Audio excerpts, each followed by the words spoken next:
Hello! How are we all? I'm alive. And a little bit hot. Is all I will say. And not in like a good way. Got a couple of things coming up. We've got Normal Island. With Curtis. Curtis P. Turning Lefting Points. To give him his full name. And then maybe watch some PMQs, because there were literally tears, actual tears in the chamber. So you know, they were of the more crocodile variety, to be fair, but still hilarious. Let us go over to Curtis then. That's why my camera's off, because I have to have the live feed of the camera going to the thing, etc., etc. Ooh. Oh, that is good God, sir. That is terrible. Hang on, I need to zoom. I need to leave this and zoom. Hang on 1 second. 1 second, everybody. Hang on a minute. Activate. Hello. I need to zoom the camera. I forgot to zoom the thing. There we go. That's better. My face is big. But it won't be when it goes like full screen, so it's fine. Okay. What's with the title, Kev?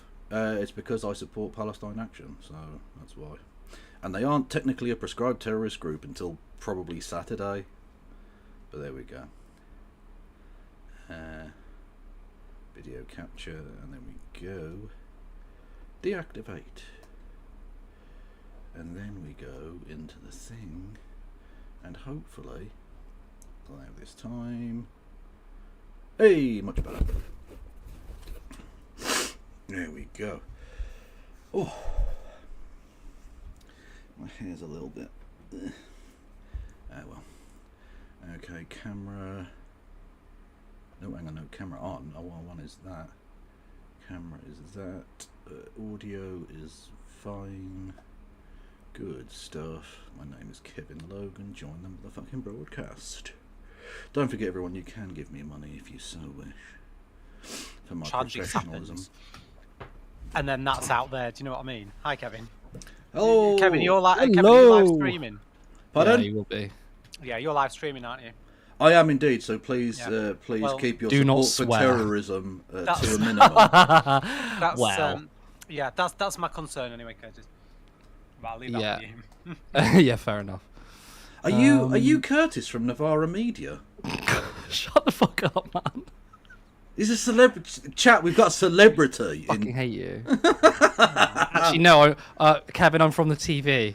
How could you mistake that? Well, exactly. Yes. Yeah, you moonlight. You occasionally slum it with just Navarra Media rather than being on the telly box. Yeah. No, it's Curtis Daly from GB News. What are you on about? True. It's going to be Curtis Daly from BBC soon. Am I right? Do you work? Do you? I don't know. Are you right? Do you speak to your co-worker Nigel Farage very often? No, never met him actually. Never actually. Well, you seen go him. to the Christmas. You need to go to the Christmas do. I'm sure he's all right. Laugh. Yeah, he's actually a decent bloke. Yeah, he's misunderstood. He's a lovely chap. He's actually quite left wing in real life, you know. He's a classical liberal. He's a classical liberal, which is basically very fucking right wing. Yeah. True. Pretty much. Apparently, when I was in the studio last year, apparently he was there, but I didn't see him, so. Well, fair enough. He's Maybe I would have accidentally spilt my drink all over him. I don't know. Yeah, well, you did have a milkshake on you that day, yeah. Based. How the devil are you, by the way? I'm exceptionally well. How are you? Yeah, pretty good. Although I've just been speaking for an hour, and I've now got a headache, and I've got to speak for another hour and a half. It's really, really tough, this gig. Well, no, you've actually. only got to speak for an hour, Curtis. Not an hour and a half. We need to get tight on that. I mean, I guess, but like hour and 15. Probably. It'll be an hour and a half because we'll have loads of really good comments. Yeah, probably. Also, if you can hear my fans, I'll turn them off when I'm done because I can't really hear them anyway. Have you done something to your hair? Yes, man bun. Way sexy. I like it a lot actually. Because if I don't, I look a little bit homeless. when you tie Which is, it, like, it not a also problem, makes but, you you look know. a bit. Yeah, when you tie it though, it makes you look a little bit your hair a little bit darker. Kev, can your viewers see us in the little boxes at the bottom? No, I have It only crops it out. the main screen. Just so in whatever. case if Cool. So producers if they start start walking getting around naked. like in an appropriate Oh, fashion. no, during just a feel certain free to get amount your of dick out. Yeah, no, it's fine. It works for a show, doesn't it? Yeah. Let's do some sharing of the tweets. Yeah, it's a hot day. It's fine, you know? Things need to be aired. Fucking really bad the other day, didn't it? Oh, it was Jesus. mental. Yeah. I was actually worrying about this because, like, you have to I have to turn my fan off and my window has to be kind of closed. Otherwise you'll hear outside. So, like, and I was thinking, oh, God, I'm going to fucking bake. But actually, no, it's fine. It's calmed down. It actually rained earlier. Do you see it? Did it? Because you're not far from me, are you? You're from Birmingham. Well, far enough because it certainly didn't fucking rain here. Oh. No. Well, it rained for a little bit. We haven't had a drop in, like, 2 weeks or something. They're not expecting anything till the weekend. Is it really going to piss down the weekend? Apparently. Gutted. When the test match is in town as well, of all things.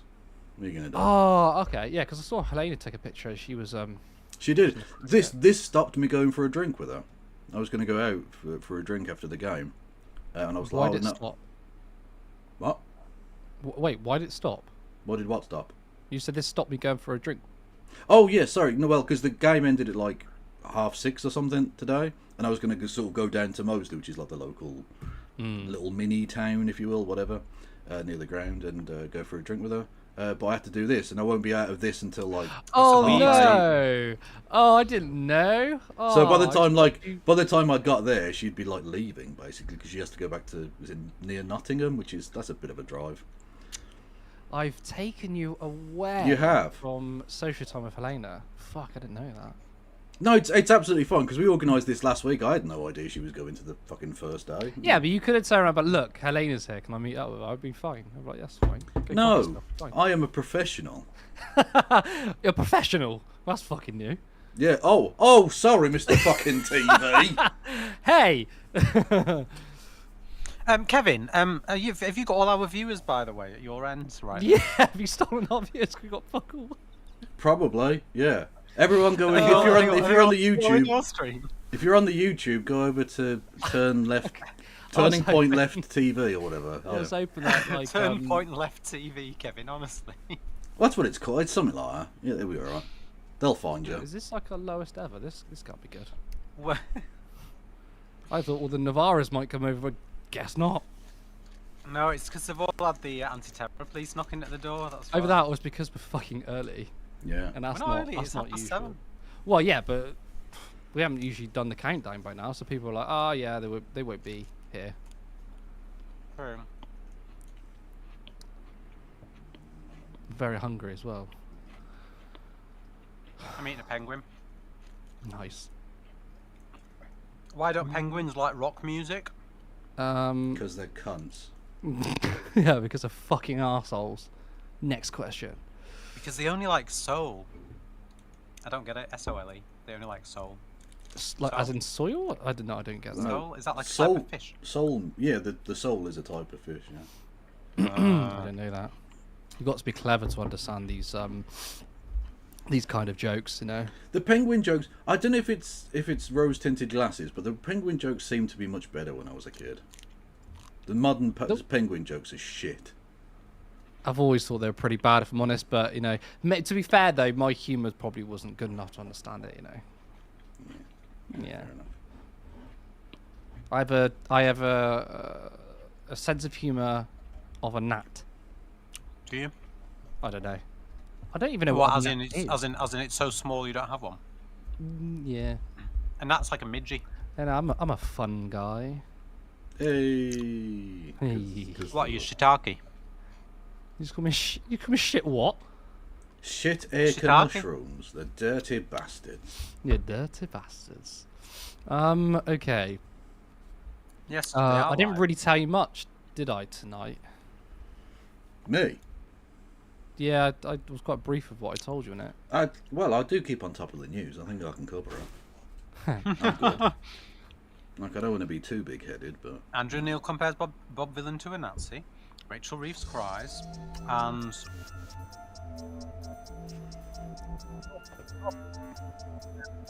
the BBC documentary is going out on Channel 4 tonight at 10. Yeah. The Adopters of Gaza one.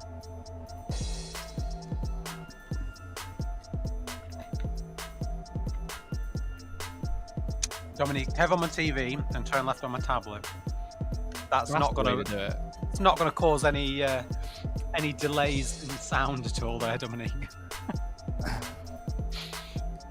To be fair, we've also got Max Robespierre streaming. It's a busy stream tonight. Oh, well. That's it. Blame everyone but ourselves, Curtis. It's because they've just seen you on Navarra. They don't want to watch you again. Yeah, they're probably bored of me. Break a leg. See you in 10.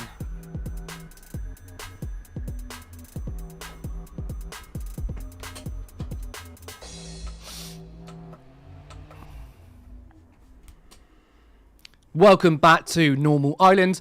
I'm Curtis Daly, and if you're just joining me, then of course you are seeing me for the first time, but others might have come across from Navarra Media, where I co-host over there on Navarra Live. I'm a very busy guy, but I'm very happy to be joined by Kevin Logan. How are you doing? I'm so excited. Are you from Navarra Media? Can I have your autograph, please, Mr. Curtis, please? You'll get it in the mail. I don't need your address. It will find its way there. Yeah, just put it in the gutter. It'll get to know. It will, won't it? That's not very nice. Being harsh on yourself there. You deserve more than that. But anyway, let's get on with tonight's show. Coming up for you, we have Rachel Reeves crying in at P&Q's during the welfare rebellion, it seems. Andrew Neil compares Bob Villain to the Nazis, and journalists pressure BBC to remove a Zionist. As always, remember to like the stream, and if you're not a subscriber, then please hit that button. We'll be getting to your comments at the end, so please make sure you are very busy in the chat. But on to our first story. Keir Starmer has been forced to abandon the central part of his welfare bill to get it through its first Commons hurdle. After a week of chaos that damaged his political authority, Labour MPs agreed to pass the bill only after Starmer dropped planned cuts to disability benefits.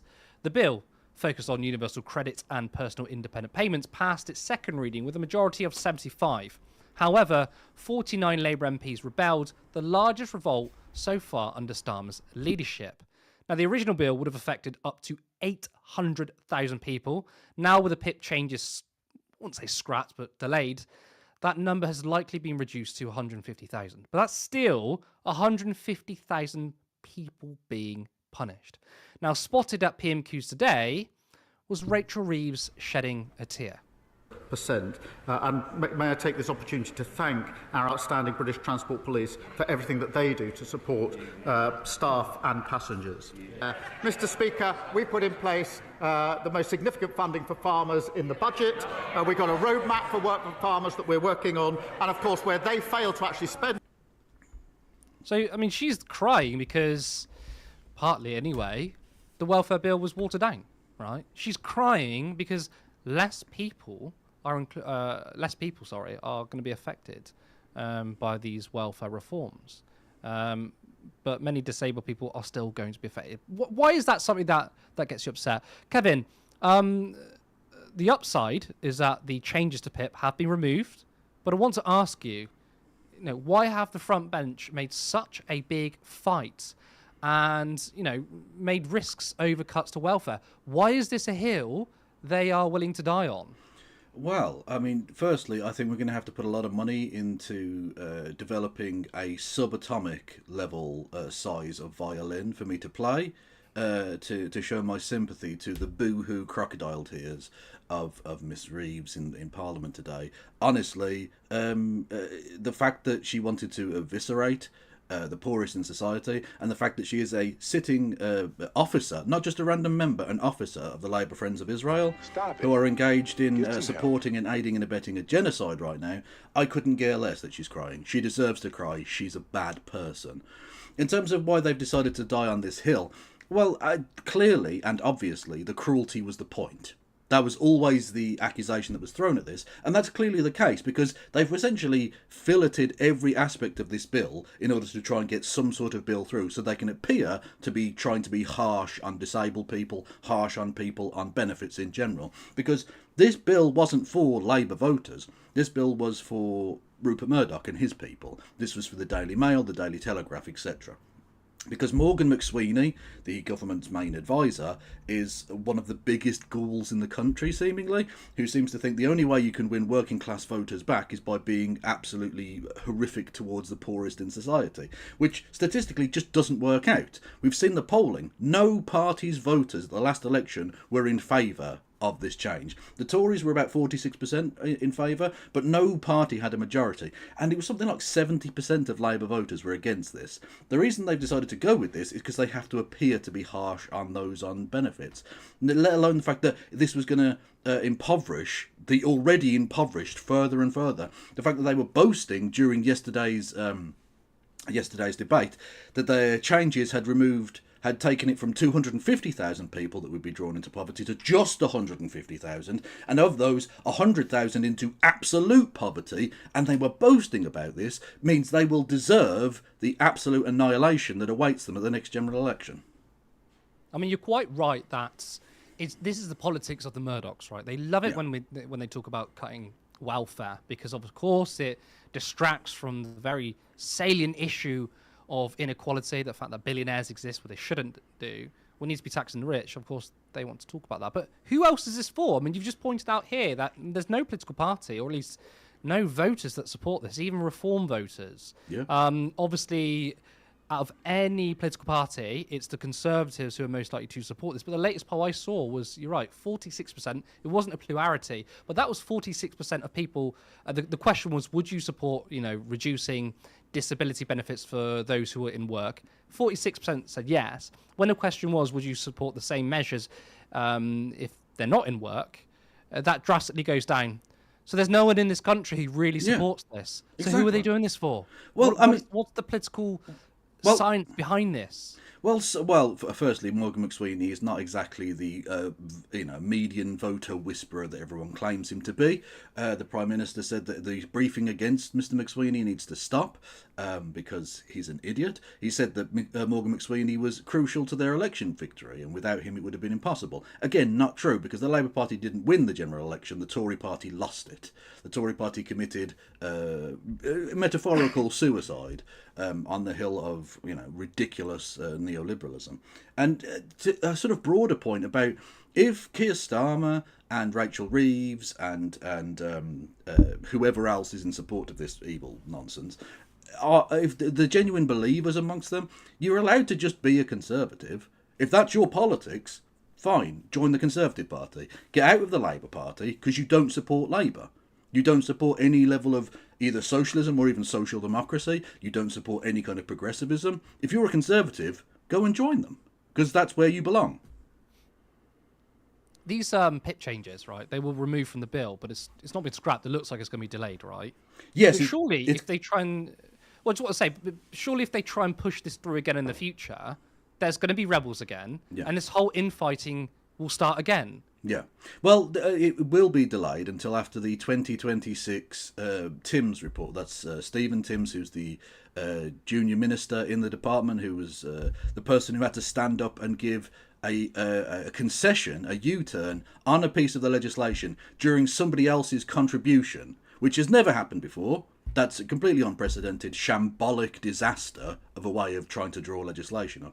So they have promised to make that change and remove Clause 5 of the bill, which is the one about you have to meet certain criteria in order to be officially designated as available for PIP. You have to meet those 4 criteria or more, which basically made it impossible for disabled people to even prove that they were disabled. They will remove that at second reading, and then after the Timms report, which will be published at some point in the autumn of 2026, they then can potentially reintroduce it. Now, the trick that they're going to try and pull, and this is all, you can tell that Keir Starmer is a lawyer, the technicalities here. Timms was asked specifically whether these changes, if reintroduced, would be under primary or secondary legislation. which does, it sounds technical, but the point being that if it's primary legislation, it can be amended by the members of the House of Commons. So in other words, there's a chance for a rebellion. There's a chance that they can change it to make it less harsh. Whereas if it's secondary legislation, they can't. And they refused point blank to answer which type of legislation those changes would be introduced under. So basically, they're going to try and fudge it and get all of the things that they wanted to do in 2026 in a way that goes against and denies the right of scrutiny for the House of Commons, which again shows absolute contempt for the Labour backbenches and for democracy more generally. I mean, I listened to Jonathan Reynolds on GMB. I saw a clip earlier, and obviously they were asking him about these welfare changes, and he said, "Of course, we need welfare reform because, the level of the amount of people in work in this country is very, very low. So we need to reduce benefits to get people into work, right? And of course, this is a very pervasive idea."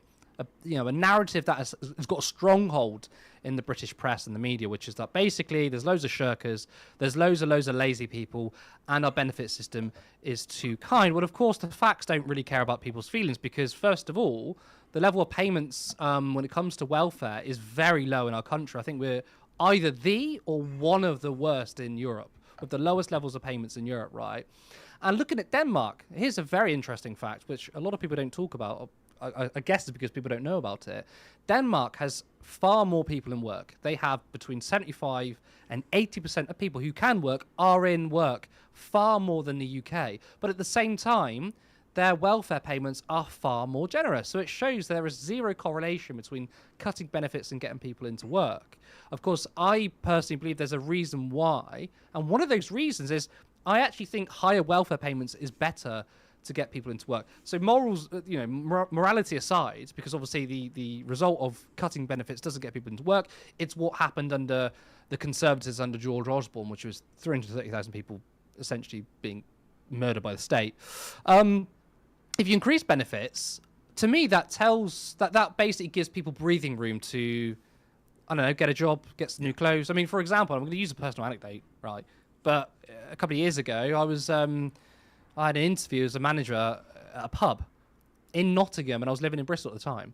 I had to get the train to the pub. That cost me 70 quid. That's 70 quid for a train is obviously disgusting. That's not cheap. I had to have that money. What about these days where more and more jobs are working from home? You're going to need a decent laptop. You're going to need a smartphone. A smartphone is no longer a luxury, I don't believe, anyway, in today's society. There's these things you need. New clothes, new shoes for an interview. If you're disabled, Lewis Aaron shared with us a story on Monday about how some people have accidents if they're disabled, and over the course of time, it's new sheets, new clothing. Aside from obviously it must be very difficult emotionally and physically, you've also got the government clamping down on you. It's basically really expensive to be poor and really expensive to be disabled. Yeah. Oh, absolutely, yeah. And this is the whole point.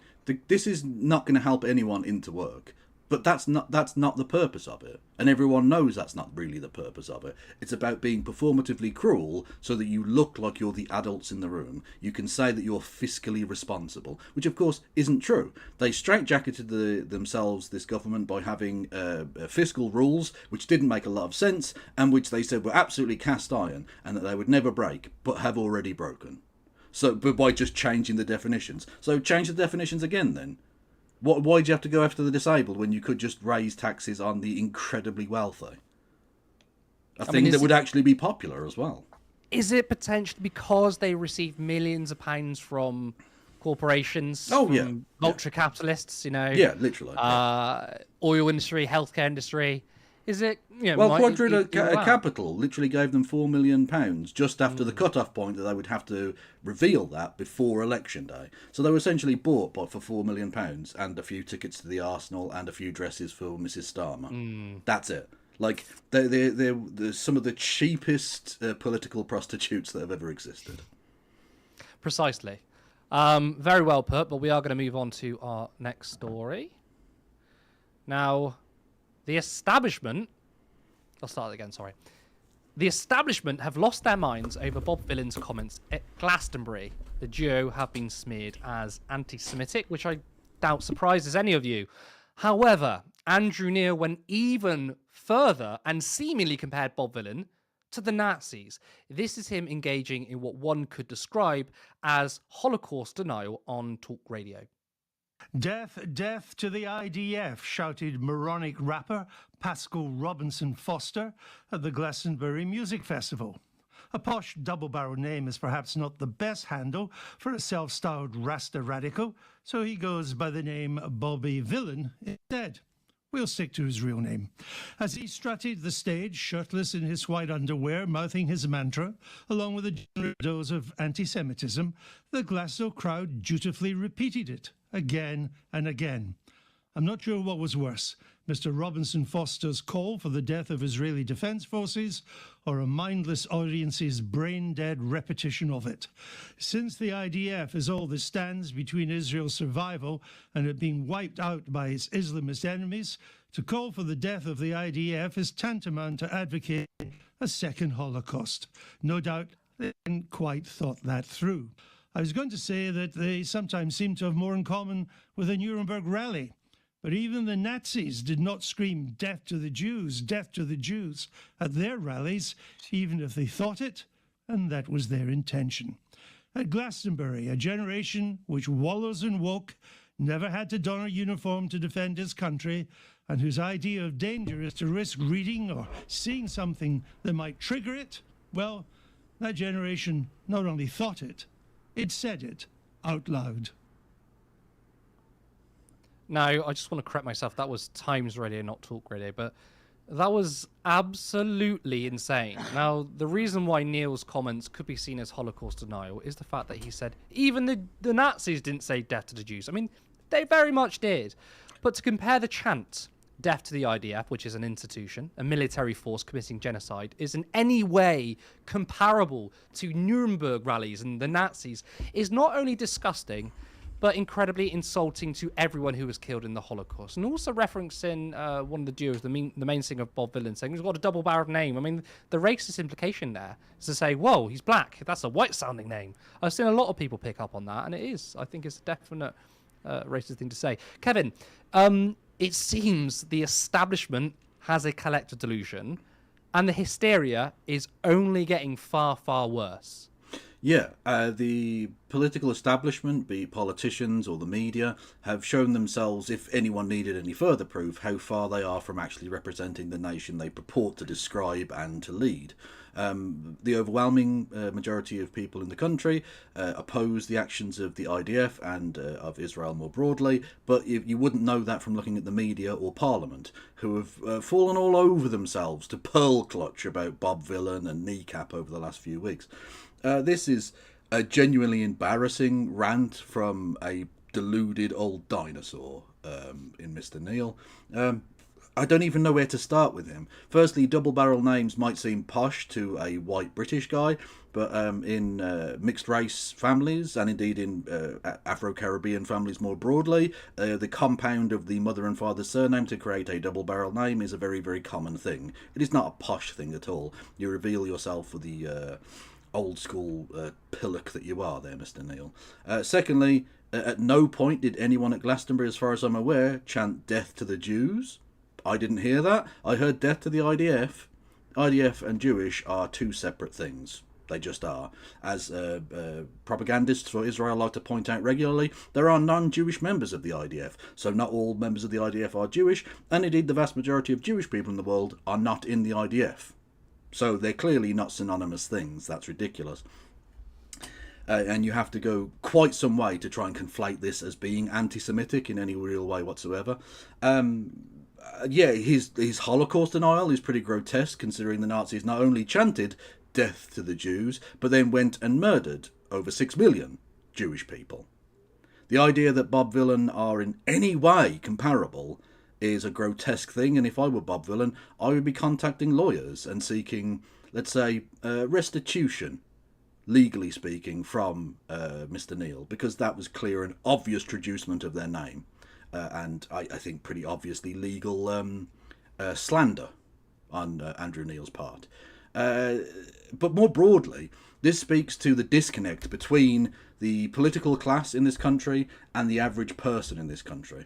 The reason that Zionists are so angry about this is not because they actually believe that what Bob Dylan said was anti-Semitic, because they clearly don't have a problem with anti-Semitism. They do it a lot themselves.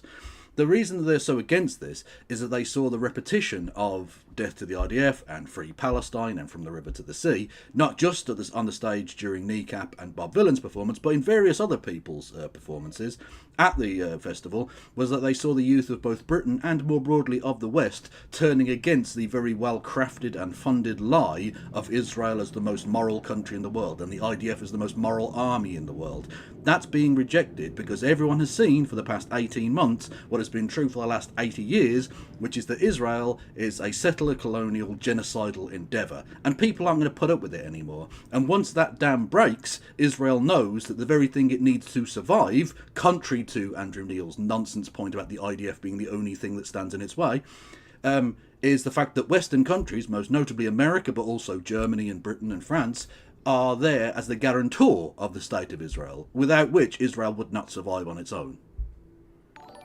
Yeah, quite right. I mean, Andrew Neil's defence, I don't know if it was really defence, but he said, well, the reason why I'm comparing them to the Nazis is because the IDF is the last sort of line of defence against Islamist extremists who want to wipe them all out. And this is, and a part of a big tenet of Zionism is anti-Arab hatred and Islamophobia. Yeah. Because there are, I think, this is the way I think people on the right view this conflict, right, between Israel and Palestine, is that they think Israel is the defender of Judeo-Christian values, and Palestine is defense or enforcement of Islam or Islamism. That's the way they see it, and that's the way they want it to be. In reality, it's nothing to do with that. It has nothing to do with religion for us. It's the fact that there is an ethnic cleansing, there's a genocide, and there's war crimes going on. The most heinous crimes that are imaginable are happening. I'm an atheist. I don't believe in God. I have no religion, and that means nothing to me. The religion aspect is nothing.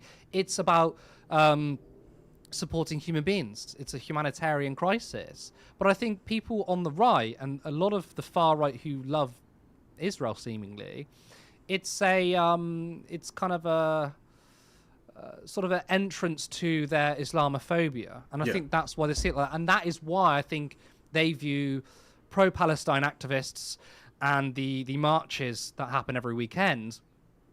I think some of them are being truthful when they say, oh, it's an Islamist march. When I say truthful, as in they really believe that. They believe that, yeah, nonsense, yeah. But I think many of them don't. There are a myriad of different ways in which one can find themselves on the side of Israel on this.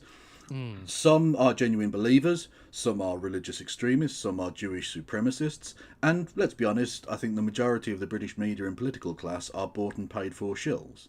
They've been bought and paid for. We know the amounts of money that have been given by pro-Israel lobbyists to members of the Labour Party. The Conservative Party don't even need to be bought out. They're actually just fans of ethno-colonialism, so they don't even need to be bribed.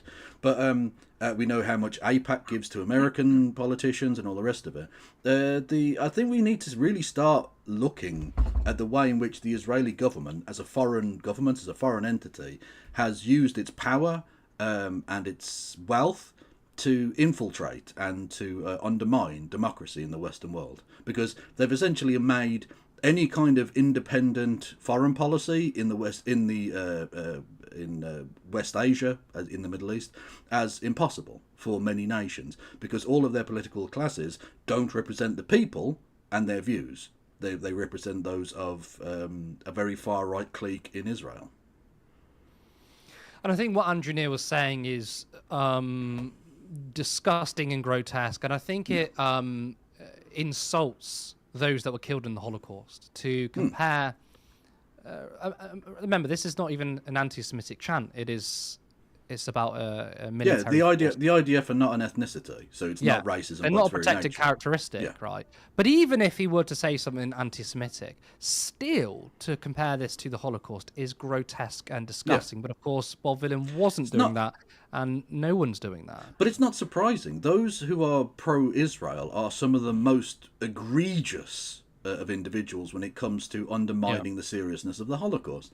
They will treat absolutely any minor opposition to the State of Israel or the IDF as being akin to the Holocaust. They consistently undermine the memory of those people who died, and indeed the survivors who are held up for propaganda reasons as being important Israelis, but are often actually treated like second-class citizens in Israel. This is nothing to do with the Holocaust. This is nothing to do with Judaism. This is to do with a small clique, unfortunately a growing clique, because they've had propaganda power over generations of Israelis now, of extremists, of Jewish supremacist extremists who want to enable the expansion of Israel for the benefit of tens of millions of evangelical Christians in the United States, who use their power to make sure that America funds said thing, in a kind of triangle of bigotry, if you will. Quite right, and I really, really hope that Bob Villain sues Andrew Neil's ass. Absolutely, yeah. It's cast They need to lawyer up. He needs to lawyer up, because lawsuits need to start flying. We saw so many attacks over the years against Jeremy Corbyn, and of course he's probably too busy at the time when he was Labour leader to do anything about it, right? But these people need to start defending themselves, because these lies are so disgusting. It's the greatest McCarthyite campaign, I think, of our time. Yeah, well, it goes beyond just Andrew Neil. I mean, the Daily Mail, for instance, literally quoted, it had in quotation marks, that Bob Villain had chanted death to Israelis, which he didn't say.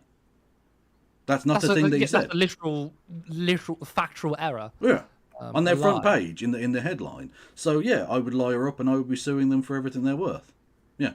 All right. Well, let's move on from there. But before we go on to our last story, I just want to say, if you're enjoying the stream, then please like and subscribe. Just to remind viewers that we are 5 volunteers. We do not get paid for this work, but one day we would love for this to be our full-time jobs. So if you can, then consider becoming a supporter by going to turnleftmedia.co.uk/support. There you can become a monthly patron, or there is another link for a one-off donation. Of course, you can also become a YouTube member for just 99p. Now, we would really love to be able to afford a studio. We can have a consistent show, plus it means we can have far more in-person interviews. So we are aiming to reach an income of £1,500 per month. So again, if you can, then please consider becoming a supporter. Now, on to our final story. People are seeing through the pro-Israel bias at the BBC. Over 400 celebrities and media personalities, including 111 BBC journalists, have signed a letter urging BBC management to remove board member Robbie Gibb amidst their worries over the BBC being too scared to criticise Israel. The letter, released just before Channel 4 aired the documentary Gaza, Doctors Under Attack, which the BBC commissioned but then shelved, citing concerns it risked creating a perception of partiality, claims that this decision once again shows that the BBC is not reporting without fear or favour when it comes to Israel. Now, who is Robbie Gibb? Robbie Gibb sits on an influential BBC editorial standards committee, led a consortium which rescued the Jewish Chronicle from insolvency in 2020, and was the only director of the company that owns it until last month. So that's the same right-wing extreme Zionist Jewish Chronicle that leaked fake news stories from Benjamin Netanyahu himself through freelance writer Elon Perry. Kevin, what do you make of this letter? I mean, it seems more and more people are waking up to the pro-Israel connections at the BBC, including 111 BBC journalists. Yeah, well, I'm glad that somebody's waking up. I'm glad that there is some pushback now, because the BBC has really shown itself in a very poor light. Not only does it not have the kind of moderation and kind of neutral way of approaching this, as it would with virtually any other topic in the world, it is clearly and obviously been co-opted by Zionists for their own purposes. We've seen, as you say, the individual Gibb on the board there, who should be absolutely nowhere near an oversight board considering his connections. We've seen the fantastic reporting from Alan MacLeod about Rafi Berg, who is was one of the main people at the editors at the Middle East News Board at the BBC, who was a person who bragged openly about being a CIA agent and having collaborated with Mossad in terms of the distribution of stories in the West. We have seen consistently that the British Broadcasting Corporation has not approached this from any perspective of neutrality. This has been consistent pro-Zionist, pro-Israel propaganda, basically. It's been Israeli state propaganda from start to finish. We've seen the way in which the deaths of Israelis have been given 33 times the amount of coverage as the deaths of Palestinians. We have seen the way that every single time a person has ever said that this was genocide, they instantly break in with the Israeli government deny that. Every time there is strong criticism of Israel, the presenter will always break in and interrupt the person to say the Israeli government deny that. All the time, as if they are indeed acting as spokesperson for the Israeli government, which in essence they have been. We have seen the way in which Gary Lineker, a person who isn't even a journalist involved in politics, but spoke out in favour of peace in the Middle East, was shelved from hosting football, from being in sport at the BBC. Such is the clutches in which the BBC finds itself. And it's not alone. You look at consistently across the board, state institutions in the UK have been co-opted by Zionist forces. And again, they essentially operate as an Israeli fifth column in Britain, undermining British independence and sovereignty. And this needs to be looked at, because are we an independent nation or are we not? At the moment, we seem to be at the behest of America, which is no surprise to anybody, but also to Israel via proxy.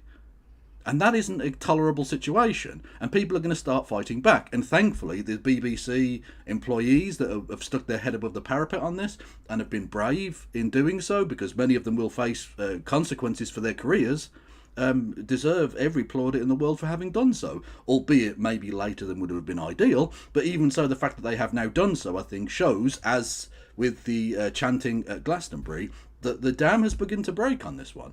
That people are only going to be prepared to be pushed so far before they fight back on this.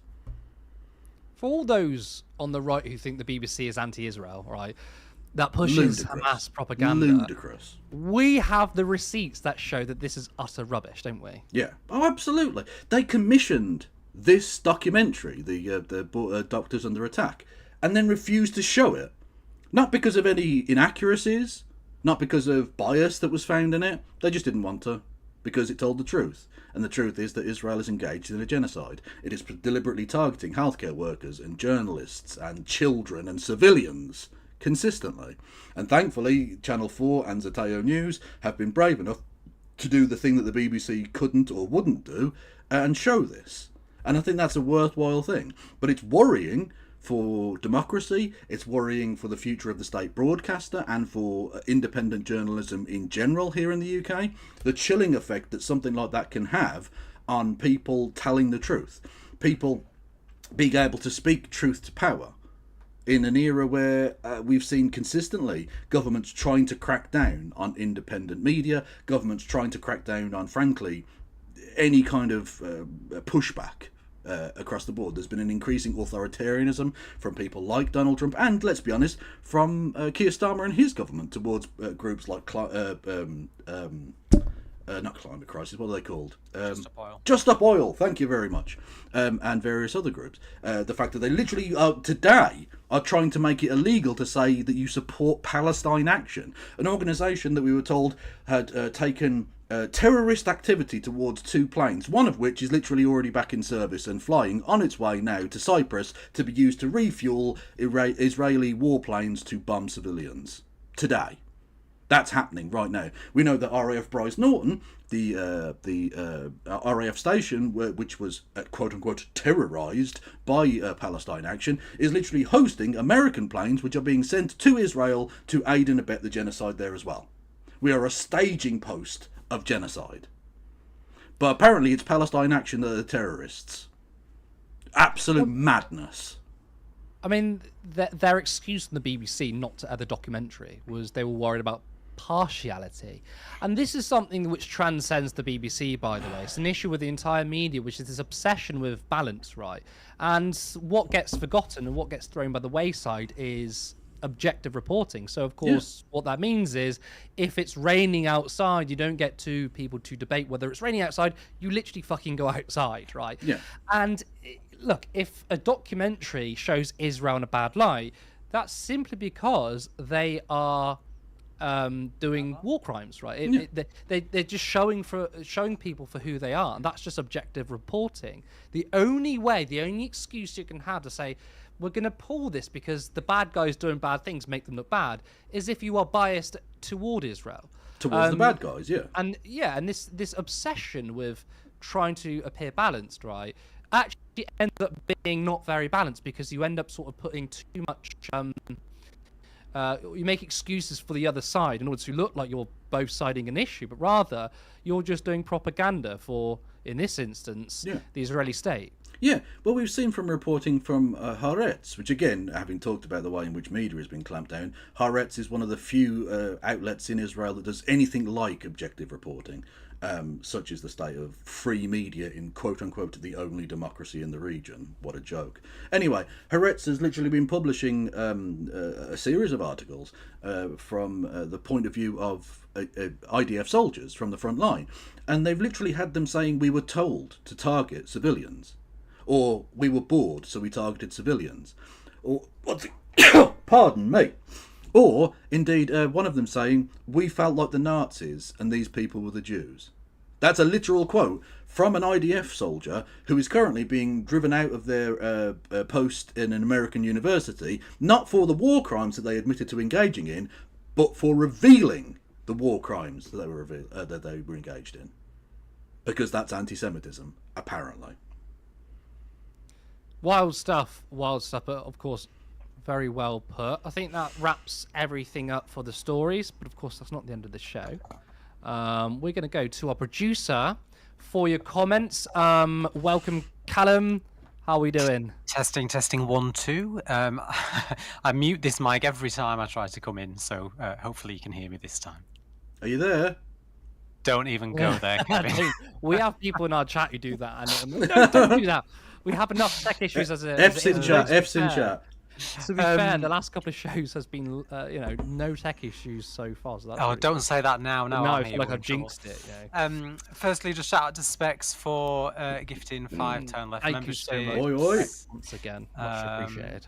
We've got Errol, we've got Les, we've got Mark, we've got Stu, and we've got Daniela as well. So all of you, welcome. Double barrel name. How dare you? Yeah, where would you like to start? Let's start with Anne. It's good that Curtis is getting airtime, because Curtis doesn't get much airtime. Yeah, is this fecker ever off the TV? Jesus Christ. Next time I'll give you a shout out. I think we'll just go in order. So, Rachel Atwood's asked in relation to Rachel Reeves: is she about to lose her job? What do we reckon? Fingers crossed. Well, I mean, look, I think I said that on Navarre, and Stephen sort of came back and said, "Oh, really?" As if to sort of signal that I'm not sure that he really believed it. I don't think we should be making too many political predictions. There's no point. But I don't think her position is as strong as it was, right? Because obviously, Keir Starmer's going to need some kind of fall guy, and the guy will happily scrap Rachel Reeves. I mean, she's not a popular chancellor, right? Obviously, Keir Starmer's not popular, so I don't think if you were to get rid of Rachel Reeves and put someone else in, that's suddenly going to fix their brand image. Their brand image is completely tarnished. Yeah. No thanks to Keir Starmer himself. Well, I don't think any of them come out of it looking good. None of their positions are stronger than they were even this time yesterday. Really. I think it's like you said though, Kevin. When you have to send in a government minister midway through a debate to interrupt somebody's speech, I've never to make a change to a piece of legislation that's literally being debated, you've lost. Exactly. Even under Boris Johnson or Theresa May or any of those Tory shambles governments, they never had to do anything like that. I've never seen that before. It was really, really bad. It just shows you how poorly this was thought through. And they had like 10 months they'd been being warned by the whips that this was coming, and they just went, it'll be fine, until the last minute where you have to, like I say, you have to run in there. And I mean, I don't feel sorry for her in the slightest, because she's a genuinely evil woman. But the benefits minister was literally defending this all day, She was out there saying that this had to happen. If it didn't happen, the public finances would be ruined. And then they sent Timms in to say, no, actually, it doesn't have to happen. It's fine. And that's just humiliating, you know? It's really humiliating. It really is. I do worry that Rachel Reeves is being made the fall guy for this, though, and I do feel like she's been thrown under the bus a bit because, you know, Kemi Badenoch alluded to this today about the fact that you know, she's taking the hit for Keir Starmer's weak leadership.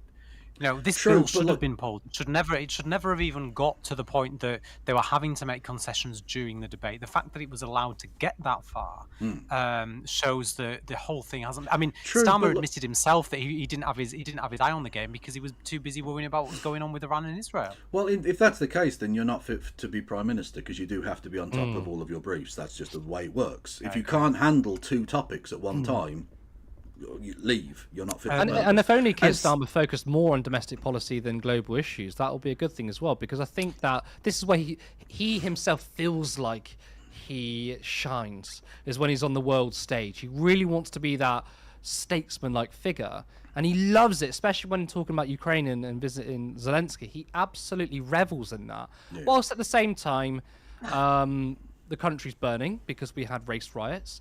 At the same time, we have multiple crises, whether it's the climate crisis, we have a crisis of inequality, automation, all these crazy things going on, and he wants to abandon that. So I feel like we want him to do more at home.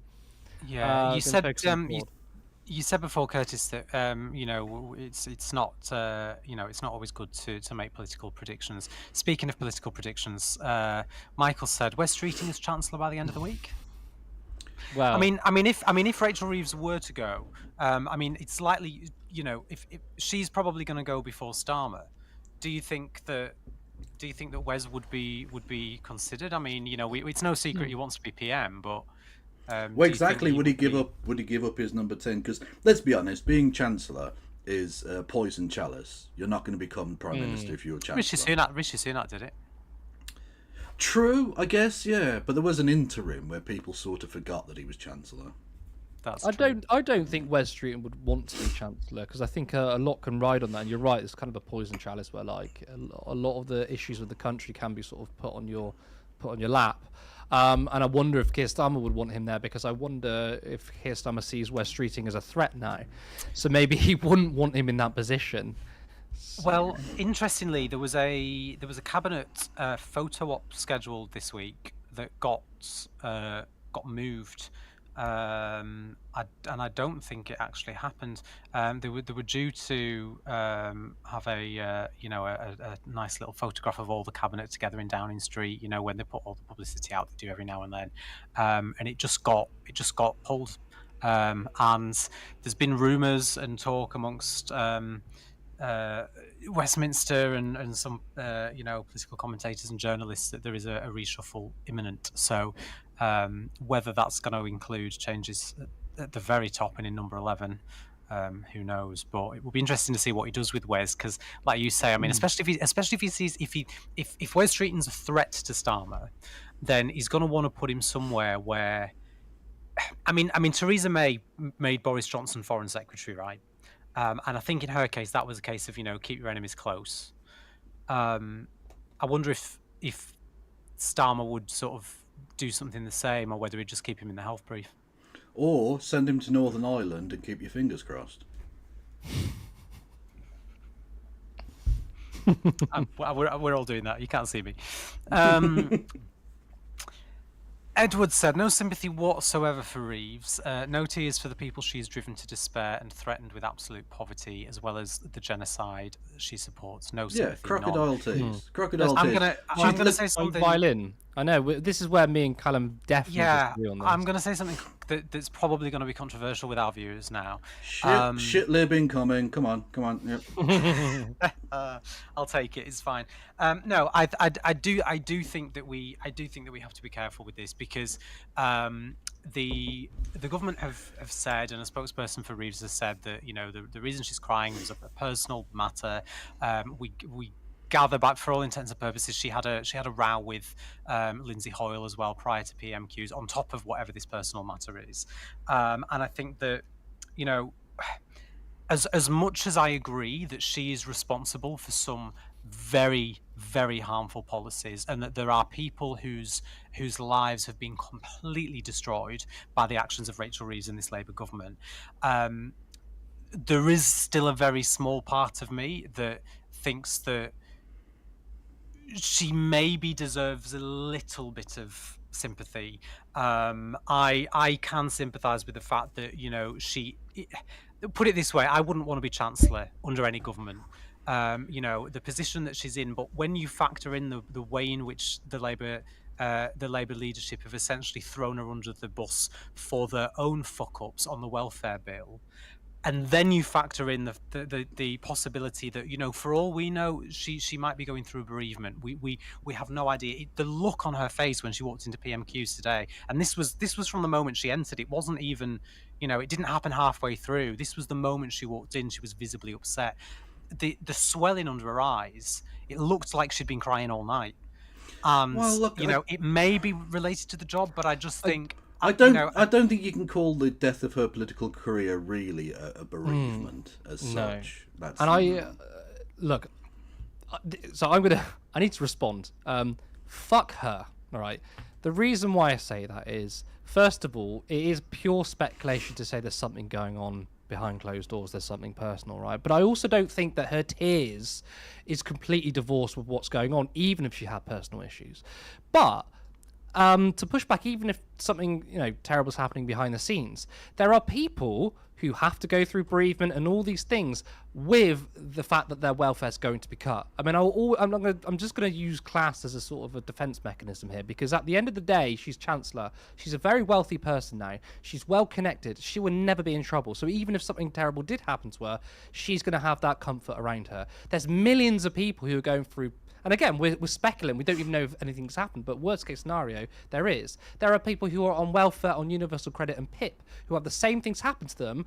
And this Chancellor is hell-bent on ruining their lives. And people are going to die from this policy. So I have absolutely zero sympathy. And also, if this is so tough on her, don't be in politics. This is part of the game. It's not for the faint-hearted. I just wish that she was a fighter for disabled people, for unemployed people, and the working class. But I said this on Navarra as well, that basically what goes around comes around. I mean, she's upset that she's been stabbed in the back, right? First of all, this is very much a policy. But two, many people on the left of the Labour Party, Jeremy Corbyn, who actually wanted to make positive change, was stabbed by these bastards. So what goes around comes around. I really don't have any sympathy whatsoever. I couldn't even muster it, and I would consider myself quite a sympathetic person.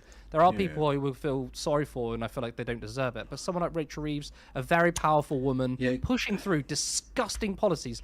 I know, I see her cry and I feel nothing, and I think she deserves to feel this pain, because there are people who are going to feel real pain, even with the watered down policies. You know, over 150,000 people are going to be affected by this. Think of the physical and mental health people go through whenever they hear news of the budget or a new policy on welfare, or people who are in work and they get their bills through. They are struggling and people are scared, and she has the power to do something about it. But no, it's her fiscal rules. She could tax the rich and not do any of this, but she doesn't. She's made political choices. So I don't have any a sympathy or empathy left inside me for her. I'm too damn angry. Yeah, she's a true believer. She's wanted to do this for years. This isn't a matter of fiscal necessity or anything of the sort. She spent yesterday trying to push through a policy that was going to drive hundreds of thousands of people into poverty. I'll go further and say I didn't feel nothing when I saw her crying. I laughed. Fuck her. She's an evil person who deserves to feel pain. That's just the way of the world. I'm sorry. She has inflicted far more pain than she is currently feeling. And she did so to people who didn't deserve it, who'd done nothing to deserve it. So I'm fine with it. I don't give a shit. And Callum, I just have to say, it's a shame. Come the revolution, I don't think you're going to make it, mate. I think it'll be a shame to lose you. It will hurt. It will hurt, but like you're on the fucking list, lad. Come on. Listen. I'll take the hit when it comes, mate. I will. You know, I'll be the meme of Wesley Snipes with the tears in my eyes, but the gun to the back of your head. Listen, Yeah. I'll deal with it when the moment comes, mate. But Oral Moots said if Rachel's tears are from a genuine personal problem, then why turn up for work?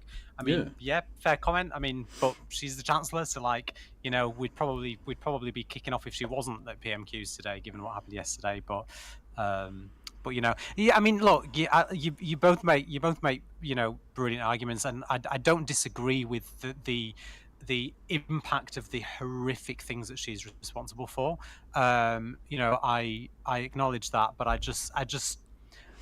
think I'm just erring on the side of caution until we know a little bit more as to Okay, what. but let me ask you, know. if you knew for sure that there wasn't something bad going on, like she didn't lose a loved one, right? Would that change? If she was crying in the Commons today because the government were humiliated yesterday and her job's on the line, then she can get fucked. Like, if that's why she was crying, I haven't got any sympathy. Can you say get fucked again? Because that was awesome. Get fucked. Yeah, get fucked. Get fucked. Love it. Love get it. Fucked. But we all I'm saying is we don't know that. Yeah, and no, we don't. We don't. You know, and that's, you know, and you know, it's yeah. We'll leave it there because I'm just I mean, maybe I've become hardened with my experience of the Labour Party, because, you know, I think over the last couple of years, the thing that I've focused my energy mostly on, right from the beginning of this channel, was the internal machinations and the internal fighting of the Labour Party. Yeah. And I've seen how some of these utter bastards have behaved, and the smearing of certain people when they don't deserve to be smeared has mean that I've lost patience for them. Maybe if you know, all these things didn't happen, maybe I would be more sympathetic. But seeing the journey of the Labour Party for the last 5 years, seeing how the Labour right have acted towards really good people, yeah, sorry, I'll quote her cabinet colleague, the Women's and Equalities Minister, a certain Jess Phillips, the Right Honourable MP, and say that if Rachel Reeves is annoyed about being stabbed in the back, perhaps she'd have preferred being stabbed in the front. Mm-hmm. Yeah, no, fair play. Jim's speaks comment made me laugh. Did you which see it? Was that? No, I missed that. This is so funny. Segment out of Curtis Daly. Don't fucking tempt me, Jim. Quality. Oh, listen, if it gets clicks, you can use it. Why the hell not? I saw one earlier on as well that said, "Who let a Tory produce turn left?" Listen. All I'm saying is, you know, all I'm saying is that when somebody cries, you know, we have to ask why. Third Eye Blind, thank you for the £10 super chat there. I have 0 for as a recipient of disability benefits after 30 years of work. She refused more money for employment support and then asked for $5 billion in cuts. I mean, thank you for the super chat, and I couldn't agree more. Yeah. Speaking of super chats, we've also had Third Eye Blind's also gifted 20 Turn Left memberships during that segment there as well. Thank you. I think Third Eye Blind might be a new viewer, so if you are, welcome. Of course, welcome to Turn Left, and appreciate your generosity. Just quickly, we've got Marriage Courses Divorce. We've got Cheyenne. We've got Mustafa. We've got Nico. We've got Sneaky Fish. We've got Sophie. We've got Gavin. We've got David. We've got Hedge. We've got UK Badfella. We've got Mystic. We've got Sirius G. We've got Number 3. We've got Lewis Murray. There's a pattern going on here. Zangma. We've got Elaine. Anna Breath, and we've got Morgan Muffle, we've got Cag, we've got Stephen, we've got Tatey Bread, and that is the 20. So welcome to the team, everyone. I felt like I had to do that because I went through the 5 earlier, so I thought it would be rude not to. Moving on. Alice has said, it's almost like if you invest in people, they can do things that are productive to society. A low welfare bill in the UK only makes it harder for people to work, making a doom loop. Yeah, it's the false economy of austerity. Every time you try and save something in terms of disability or whatever, frankly, it always ends up costing you somewhere else down the line. It doesn't actually save money. It just shifts it to, you know, the NHS or prison or the police or whatever. Some other publicly funded body picks up that slack. I mean, I think we have a very dangerous sort of culture, I think, not in just this country, across many countries, which is maximum efficiency. Now, efficiency is a buzzword for politicians. Efficiency sounds great, right? Who doesn't want to be efficient, right? And it makes sense in some areas. The problem, though, is when we see efficiency in absolutely everything, right? We do it with public services. Now, for me personally, I'm happy for my taxes to go on nurses and doctors who sit on their ass for half the day and then have to work for half the day, rather than the fact that everyone is working at maximum capacity and maybe one or two doctors don't turn up on the reel and everything goes to shit, right? This is the problem. When it comes to public services, you want bloated public services. You want that backup there, right? That same sort of idea is within welfare, right? It's all about maximum efficiency. You know, we need to spend not too much on welfare. We need to penny pinch. And again, even though in one sense it's immoral, right? I don't think any government should ever look at cuts to benefits. But number two, as Kevin said, austerity is a false economy. It shifts the money elsewhere, or it shifts the holes elsewhere. It doesn't get people into work. People die from it. You need I believe, higher levels of welfare payments to get people on their feet and get ready for the world of work. It's very, very simple. So this maximum efficiency really, really bothers me. Even in the workplace, right? I mean, I used to work in retail. I used to work for River Island, actually. Fuck that company, just saying. And it was the same, because obviously when you have businesses that just wanted to make as much profit as possible and spend as little as possible, it was always at maximum efficiency. It meant you're understaffed. And a lot of the times you'd be working your ass off and you can't get things done. Customers are waiting because the idea that you had backup staff, or the idea that maybe you had more members of staff where, okay, not everyone was working 100% efficiency 100% of the time, but, you know, it's a little bit easier for people. It means that you've got that capacity to, you know, see to everyone's needs. But of course, it's not a massive moneymaker. It's good for local stores, but not good for business. And it's the same idea that's pervasive throughout governments and institutions. Yeah. Yeah, you need a certain amount of redundancy built into it, yeah. Exactly. Not the redundancy where you fire everyone there, but yeah. No, as in things that are meant to sort of lie redundant in case you need them. So, exactly. You know, you need... The reason that we have such massively long waiting lists is because we don't have enough capacity to do the operations that we need to do in a timely manner. And it's a vicious cycle, because they turn that around and say, oh, we need to cut more then. Yeah. But that's the point, isn't it, that Alice is making, is that they do that, and then we just end up in this circle of, you know, people not being able to work more. So Kieran said, why is he still here, not talking about me, talking about Andrew Neil? He has a home in mainland Europe. Go there, Neil. Leave us alone. You know, it's funny how it's funny, isn't it, how these right-wing sort of Brexit types always have homes abroad. That's not the Brexit I voted for. I would tell him on Twitter, but he blocked me years ago. But did he? It's not the worst block. Nice. I called him a knob, and I felt like I was quite correct. Yeah, no, that's just an accurate description. Yeah. I mean, that is very accurate. I didn't even know he was still going, to be honest. I was surprised to hear that he was on Times Radio. Speaking of Andrew Neil, Edward Slatesby said, lots of working class people take the names of both their parents, you racist, classist arsehole. Yeah, perfect. This is so true. And Jim Speaks comment on the same issue. Nurse! He's gone off again! And he's such a good encapsulation of what a gammon is. He really is, yeah. On this story, so you may have heard that the Radar Festival in Manchester have now dropped Bob Vylan from appearing this weekend. Pussies! They've had their visas removed from the US, so free speech there. And I think, Curtis, you tweeted about this earlier. It's funny, the joy that the anti-cancel culture brigade get out of cancel culture. I mean, this is what real cancel culture is, though, right? I think cancel culture does exist, but it doesn't exist in the way that the people on the right think it does. Yeah. And look, there is an element of cancel culture against right-wingers when you come out and say something disgustingly racist. You deserve to get cancelled. Although that doesn't really happen, because in 5 years' time, they're back on the BBC saying, oh my God, look how cancelled I am.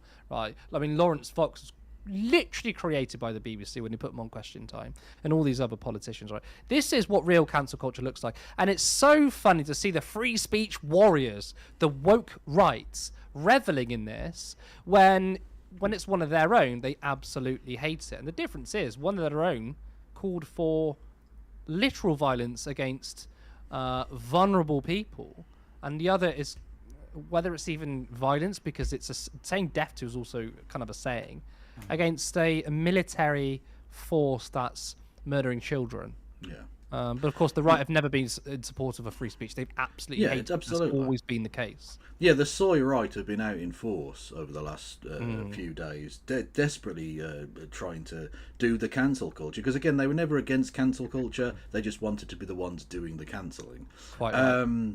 The Nigel Farage, the perfect example, he felt that Coots not giving him a super duper fancy card, an account, was cancel culture, but happily took the moment out to congratulate the US government and to mock Bob Dylan for having their free speech rights basically stripped away from them. Fantastic. Well done, Nigel, on consistency, you prick.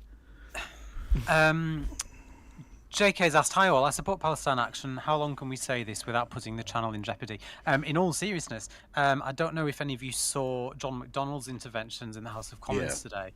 He was there in the background shouting, will the honourable gentleman give way? Will the honourable gentleman give way? Like over and over and over again. Eventually came in with a point of order to put this to, I think, was it the Secretary of State or one of the government ministers, to basically ask if this prescription of Palestine Action passes, and he then goes outside and says that he disagrees with that. Is he going to be prosecuted?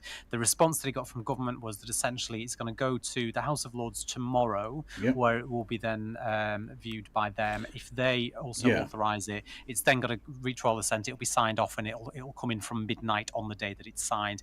So theoretically, if the true, but there is also an injunction potentially that Palestine Action go to the High Court on Friday morning. Yeah, so I was going to come on to that. Oh, sorry, go on. Yeah, no, it's fine. But theoretically, if the House of Lords pass it all through without any issues tomorrow as planned, and it then gets signed, in theory, it will then be a criminal offence from midnight tomorrow. As in not midnight tonight? The 24 hours.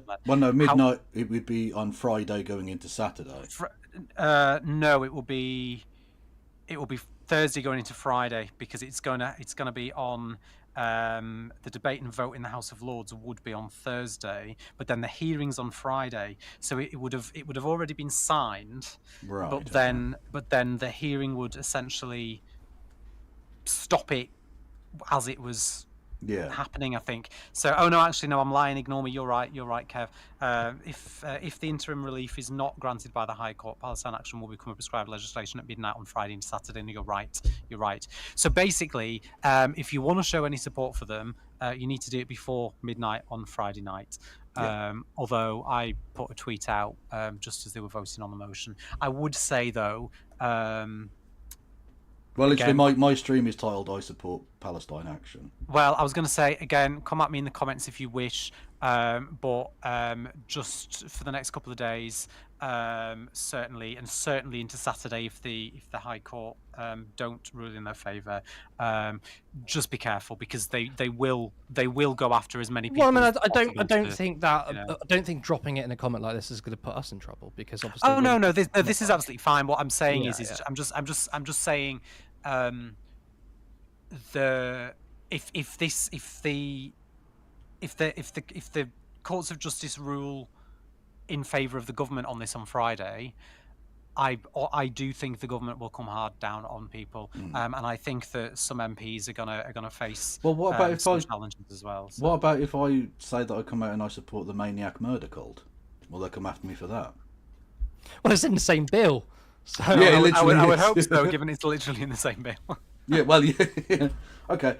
Well, for now, you can say you support the Russian Imperial Unit as well, because they're technically not prescribed yet. Do you know what the acronym is? Wait, what are they called? The Russian. Russian Imperial Movement. Yeah. So immature. So, do you support the RIM? Kieran? No? Okay. Fuck. Oh dear me. Also from JK. In 2 days, Starmer has pushed through bills to kill the disabled and ban dissenting protest, all while supporting the genocide of a race he doesn't like. We've seen this playbook before. All's well. Then that follows the week where they passed the piece of legislation, which of course was voted for by Keir Starmer, in order to allow essentially suicide booths. Let's go. Kim Ledbetter and the Angel of Death. Love it. It's as I was saying on TikTok the other night that when in 2019 when the Tories won that election and Corbyn lost and we had that terrible realization that the hope that we had for the future had just been taken from underneath us. Never in a million years did I think at that point that only 6 years on we would have seen the back of the Tories and have them replaced with a even more Tory Labour government. But Keir Starmer said he was going to make the moral case for socialism, so it'll be fine. I'm sure that'll happen any day now. Yeah, it's coming at some point, isn't it? Give me strength. Also, Specs, Toby Young on Channel 4 yesterday talking to Ash was funny, trying to deflect by saying Bob Villain were calling for the death of teenagers because teens serve in the IDF. That's it's like crazy. They aren't even trying.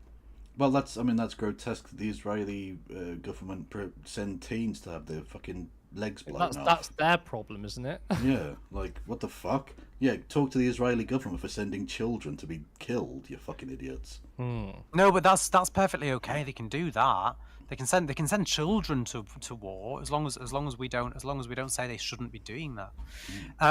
Speaking about biases at the BBC, Leo said unfortunately it's the exact same bias that the BBC have against trans people and pro TERFs. It is, isn't it? I mean, India Willoughby's talked about this multiple times, where if they have her or any other trans person on, they always seem to have a transphobe on for balance. But interestingly, they can have TERFs on without having to have a trans person on for balance. Yeah. So it's not really balance, is it? But it's like what you were talking about earlier, Curtis, about objective reporting.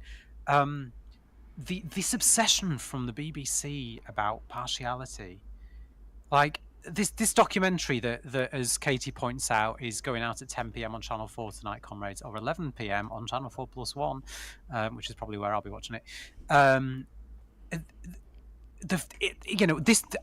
We're going to see what this is going to show when it goes out tonight, right? We're going to see what it was at the BBC. I mean, we all know what it's going to show, right? We all know what's going on, but it's literally a documentary. It's showing what's happening.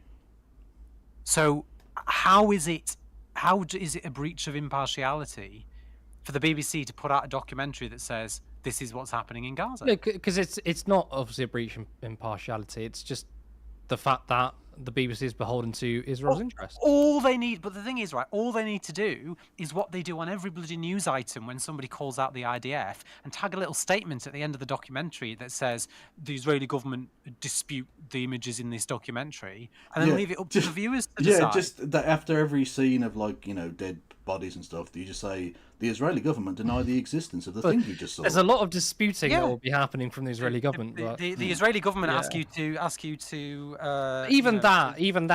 This dead baby was clearly a crisis actor, says the IDF.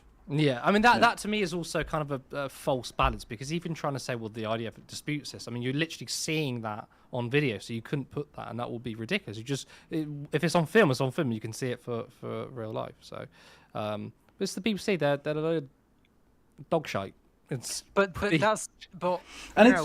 because it's not just the BBC. You got to bear in mind the BBC is one of the largest news collating services in the planet, right? Lots of other organisations, lots of media outlets, TV stations, newspapers get their lead from BBC reporting. They will just verbatim report the thing that the BBC reported. So it's like poisoning the source of a river. The entire river gets fucking poisoned. Well, BBC journalists can't even quote people correctly now without putting their own opinions in. If you look at Martine Croxall and the whole, pregnant people situation. So, and I mean that was a shame. I used to like her, but Speaking of bad takes from me, I'm gonna drop down. But before I do, I'm gonna take some advice from Third Eye Blind, and I'm gonna try and get someone to help me see the light. Thank you both for a good chat, though. Appreciate it. Thank you so much, Callum, for that. And of course, thank you to our viewers who tuned in. Of course, thank you to Kevin for joining me tonight. Remember to like the stream. And if you're not a subscriber, then please hit that button. If you want us to grow, then you can head over to turnleftmedia.co.uk/support. There is a link to our Patreon where you can support us monthly or follow the other link to give us a one-time contribution. Alternatively, you become a YouTube member for just 99p.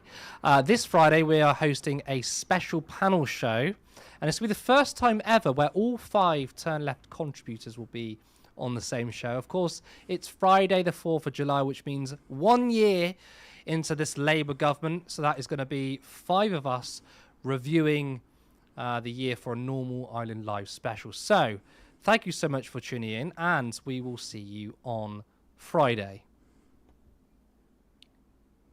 Support independent media. Support social justice. My Fuhrer! Are we going to raid back to Kevin? Yeah, let me give And then everyone can get all the behind-the-scenes chat as well. Oh, I'm going to get us cancelled, aren't Shit, lib. Unbelievable. Unfucking believable. I? Look, I just think we shouldn't be too harsh, that's all. I fucking hate us. And I think you're a fucking coward who gets the wall joke. That's a joke. I'm joking. Leave me alone. No, you're not. I'm going to cancel you. Well, good. I'll get a fucking BBC show. Be awesome. We fucking. I think that's what happens when you get cancelled, isn't it? Yeah, and we did alright. Viewers went up. We got 200 by the end, so. I can't hear you now, lads. Can you not? Have I gone mad?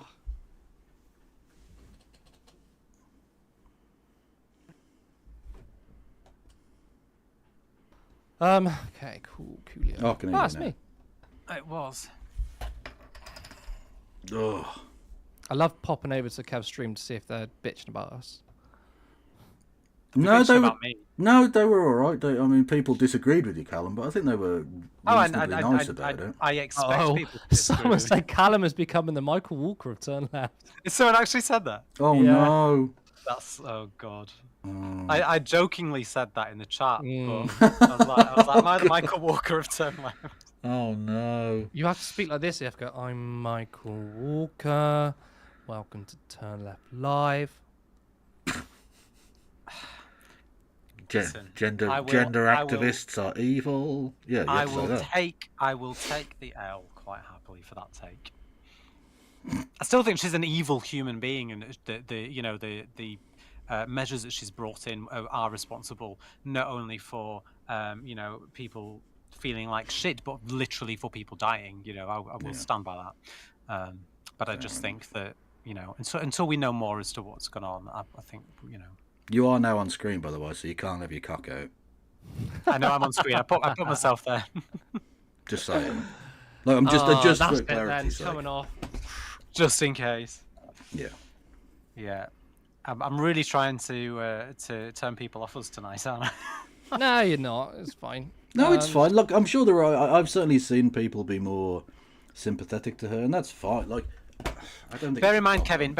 I felt sympathetic for Theresa May when she announced she was resigning, and she's Oh, you're a shed a tear. knob. What? What? I just see somebody crying. It immediately ignites something in me. You're being too soft, then, aren't you? You need That's to, what it is. It's it's the more kind of gentler angry. politics of the Green Party that's done it. Nah, to me. you That's need what it that. Well, hopefully that's going to change if Zach Plansky wins. I You need that apologise. anger. You got to get angry. You got to get mean. Exactly. You'll end If up you can in dodge a wrench, you can dodge a ball. Exactly. You'll end up in the fucking the Polanski gulags. Did you see that? Like that video put on TikTok? He did. What was it with the communist Stalin music? Yeah, his, yeah. Remy someone- was like, "You're gonna national Sainsbury's." And That then, was and then all the briefcase boomer twats were like, "Oh, someone did a trigger warning for Yeah, the trigger Soviet warning. I was like, anthem." fucking boring bastard. That's Jesus. funny. Who gets triggered by the Soviet anthem? Dickheads. Vicky says, "How did Cal feel when Thatcher cried when leaving?" I don't think Were you alive? Yeah. I wasn't even in the womb at that point. So. Good. You were crying in the womb. Oh dear me. Oh, poor old Maggie Thatcher. I'll be honest, I regularly masturbate to that content. I'm just saying. Oh, shit. Fuck. Really? No, not really, but like it's a funny Carl, line. we can't talk about Carl You're now, not is it? Yes, we joking. can. That's actually being truthful. You can talk about me now I'm here, Carl. That's absolutely fine. Listen, I need my head banging against a brick wall from some of you. That's all it is. Maybe you're just too much of a nice person. Maybe you're just nicer than the rest of us. Yeah, exactly. Like, come the revolution, though. Again, you will. Yeah, the coming revolution is not. We about can't being have nice, this. We can't have this weakness on the front lines. Oh, heaven forbid someone shows sympathy for a crying woman. I mean, you know. She's not a woman. In order to be a crying woman, she'd need to be human. Ouch. She's a robot. She's a robot trying to mimic human emotion. Don't be suckered in by Yeah, it. listen to speak though. It's crazy. She's definitely not human. No. Okay, right. I need to go because I need to eat and I've got a headache as well. But that was a stupendous show. I thought it was pretty good, yeah. Curtis does a great Michael Walker impression. I need a pen because he usually holds a pen, doesn't he? Michael Walker, welcome to Nava. We can't see your pen there though. J.K. Rowling is awesome. Yeah, no, yeah. That's Speaking of J.K. Rowling, by the way, I don't think I'm ever getting on Navarra. I don't know. have you Might not have you seen that she's been named in the Lemkin Institute for Genocide Prevention's red flag alert on the erosion of Anti-Sex rights? Have you seen that? So the Lemkin Institute for Genocide Prevention have put a red flag alert on anti-trans and intersex rights in the UK that was released on the 30th of June, and in it goes on to talk about the decision is the result of the High Court challenge brought by gender critical group For Women Scotland, which is financially backed by author J.K. Rowling and characterises itself as quote feminist. The UKSC decision creates dual legal categories for people who have gender recognition certificates, making them one sex for the purpose of the Equality Act, and another for legal purposes, stripping people with gender. But the fact that she's been named in that, it's a red flag alert on anti-trans and intersex rights in the UK by the Lemkin Institute for Genocide Prevention, and she's been named in that red flag alert. Ooh, good. Damn. Yeah, fuck her. Damn. Yeah. Okay. Well, on that note. On that note. Bombshell. Yeah. Well, thank you both for a great show, and apology for the shit take. I'll be better next time. Stand by your takes. I do stand by it. I just apologise that people were hurt by my hurty words. Prescribe you. We've just got too many snowflakes in the audience. What can I say? I'm joking. True. I love our community. I'm going before I do more damage. See you later, everybody. See you all. Bye. In a bit. Right.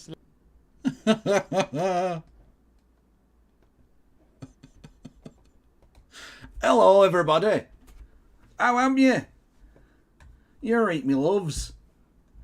I need a piss, so I need to play something. Can I play you a MAGA cringe compilation? Fuck it. Why? I'll put on... Hey, talking of crying women, I forgot this was even the fucking start of it. Right, I'm going to put on the MAGA cringe compilation. I'll be back with you in like 2 minutes, because I need to wee. I don't know why. God put the people that kill babies and hate and want to live their lives completely opposite of his word. Why they succeed in a lie.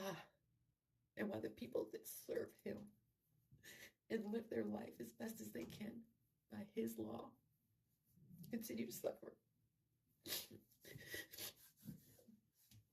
And now the left is going to say that we're the snowflakes.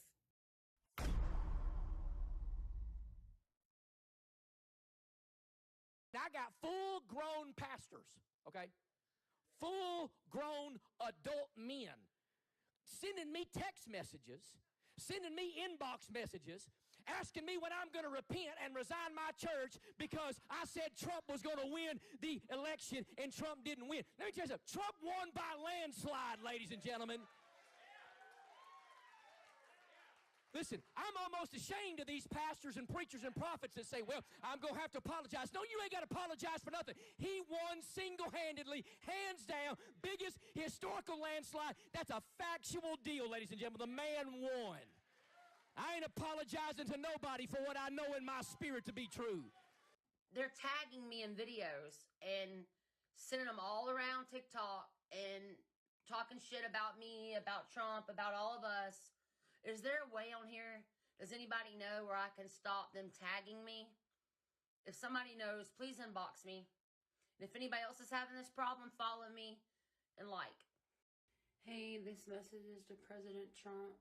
I don't care if y'all didn't laugh. I really could care less. Trump's smart. He's probably watching all of us. Angel, Trump supporter, a voter, love you, and you're the best president. All right, check it out. No hate, just facts. So the first day in office, the first person Joe Biden fired was a black man. The Surgeon General. What did he do so wrong to you, Joe Biden? Answer me that question. And then y'all call Donald Trump a racist. Wow. You stole the election, Joe. You stole the election, sleepy, creepy Joe. And now you're letting your racist side show. You say that you want to unite this country. Stop racism. But the first person you fire is a black man. Don't look too good on you, Joe. Jesus forever. Rig 2020. Good afternoon, my fellow patriots. No need to worry. So listen, the interaction law is in place now.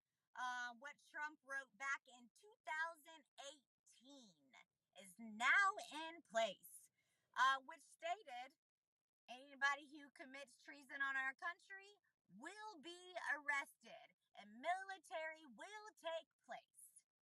This is why Washington right now looks like a fucking prison. Let me go further. So, basically, when Trump said yesterday in his farewell speech, you will be seeing me soon. The new administration is going to be amazing. The new administration is the military.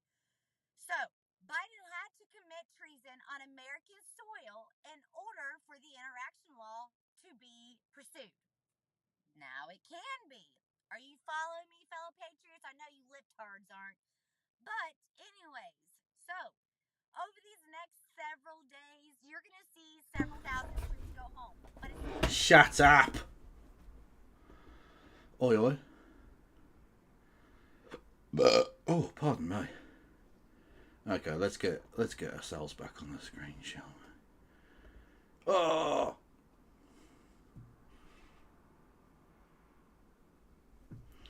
And let's zoom out. Oh. There we go. Hang on a minute. Boom.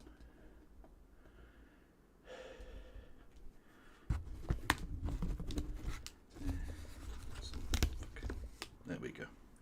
Hello everyone, how am you? You alright? Actually, I can zoom out more because it's closer, isn't it?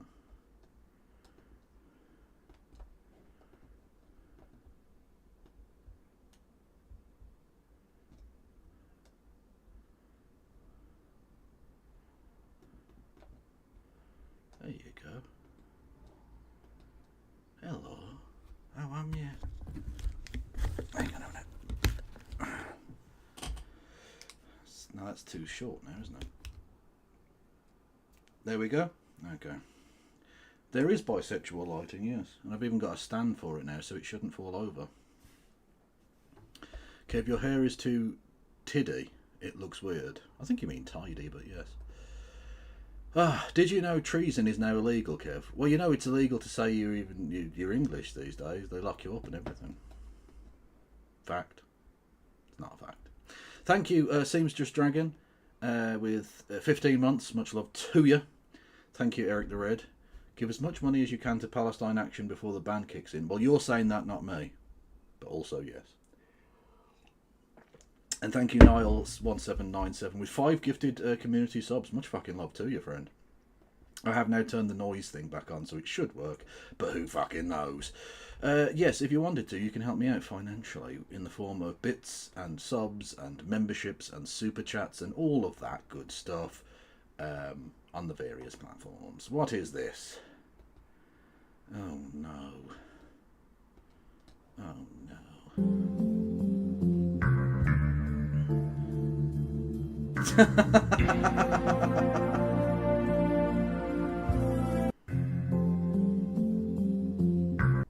Fair enough. Anyway, let's do PMQs, because it'll be terrible and that. Now come to Prime Minister's questions. Paul Ward. Question number 1, Mr. Speaker. Also, I'm putting my fans back on. Thank you, Mr. Speaker. This Saturday...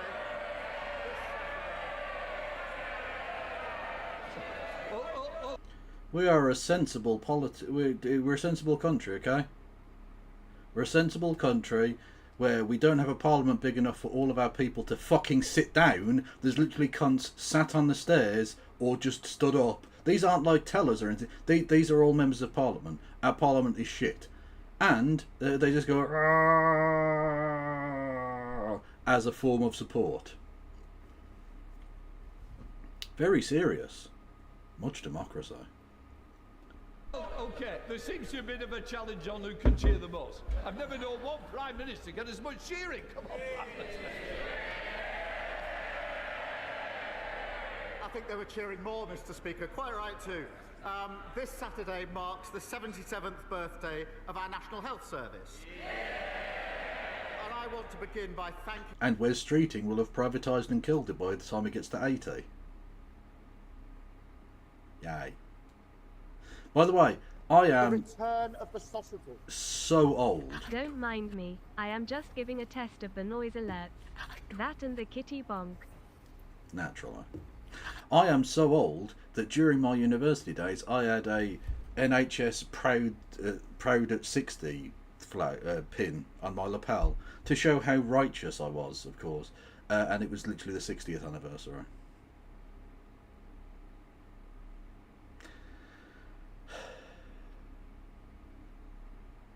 Also, now we're in the 7th month of the year 2025, just to make you feel especially old, we are now, forever, closer to the year 2050 than to the year 2000.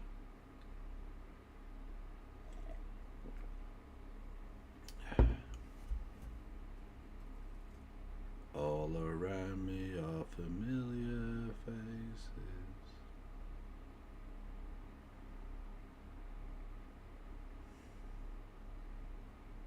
Anyway. He's a stiff dick of poop. He's a stiff dick of poop. Correct. At least I'm not dead. like old Gonzalo. Thank you, Why Would a Story with 1066 Battle of Hastings bit is. Nice. And thank you, Bilderberg, for gifting us up to Xbox. We're on a hype train. If we get to level 2 of the hype train, I will... who's a dead fascist? Gonzalo Lira. I'll finger Gonzalo Lira. I will finger Coach Deadpill. Because he's dead and that. So, you know. Still, I think one of my favourite descriptions I ever had for anyone in the Descent of Man, Sphere, where I described him as, what was it? The melted waxwork of Pee Wee Herman. It's just the correct description. Our dedicated NHS staff for their service. And in that 77th year, I'm proud that this Labour government has delivered 4 million extra appointments, 1,700 more GPs, and the lowest waiting list for 2 years. Mr. Speaker, the Labour Party is proud to have been the party that created the NHS, and tomorrow we're announcing our 10-year health plan to build an NHS fit for the future, so that in many... And it's going to be super, super about private healthcare.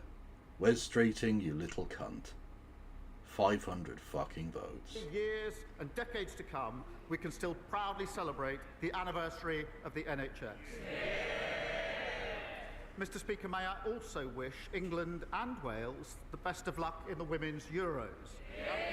And, of course, congratulate England's under-21s on retaining the Euros.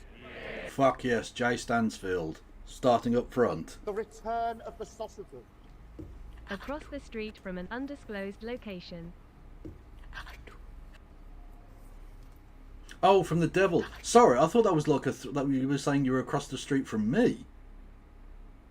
I thought that was just like meant to be like I'm watching you from across the street. I thought you were being weird. Instead, you were just inciting the spectre of the embodiment of all evil, which is fine. Yeah. Thank you, over the storing with biddies. Biddies. Mr. Speaker, this morning I had meetings with ministerial colleagues and others. In addition to my duties in this House, I shall have further such meetings later today. Thank you, Mr. Speaker. When this Labour government extended free school meals to 500,000 more children last month, Laura, a working mum in Rochdale, told me it would save her £500 a year. She said, "I'm over the moon, only Labour would have done this." Does the Prime Minister agree with me that people voted Labour a year ago, not just for change, but for hope, and that cutting child poverty... No, because no hope is better than false hope.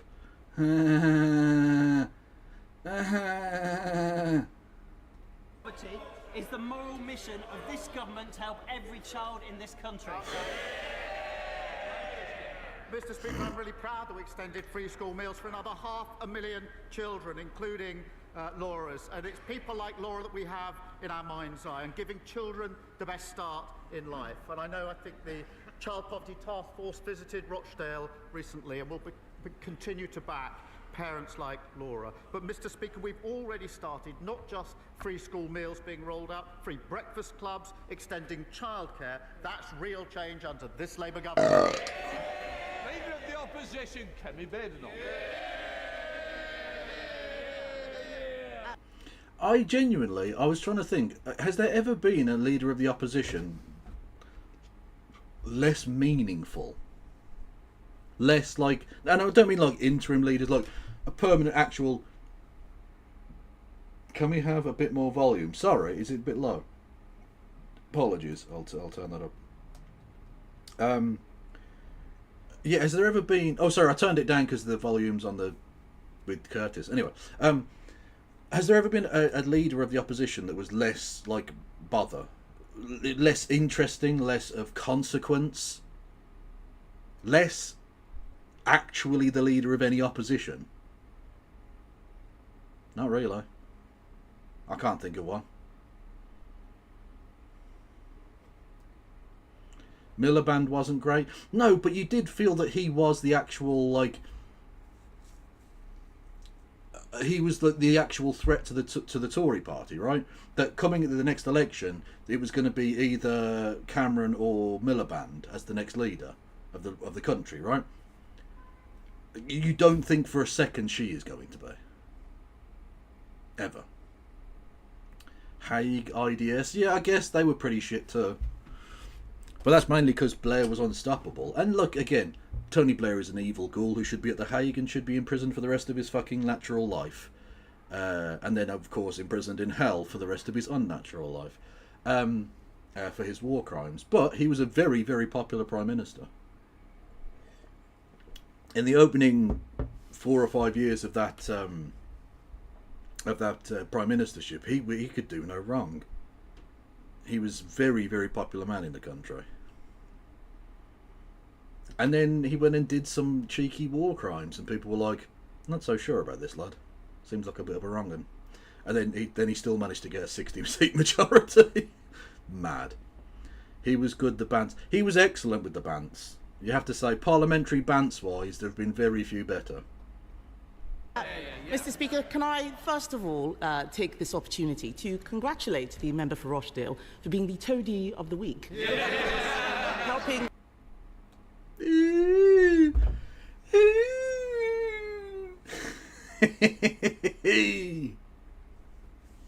Like, he can't argue it because it was toady as fuck. But like, I think she's just jealous because no one in her party will toady for her.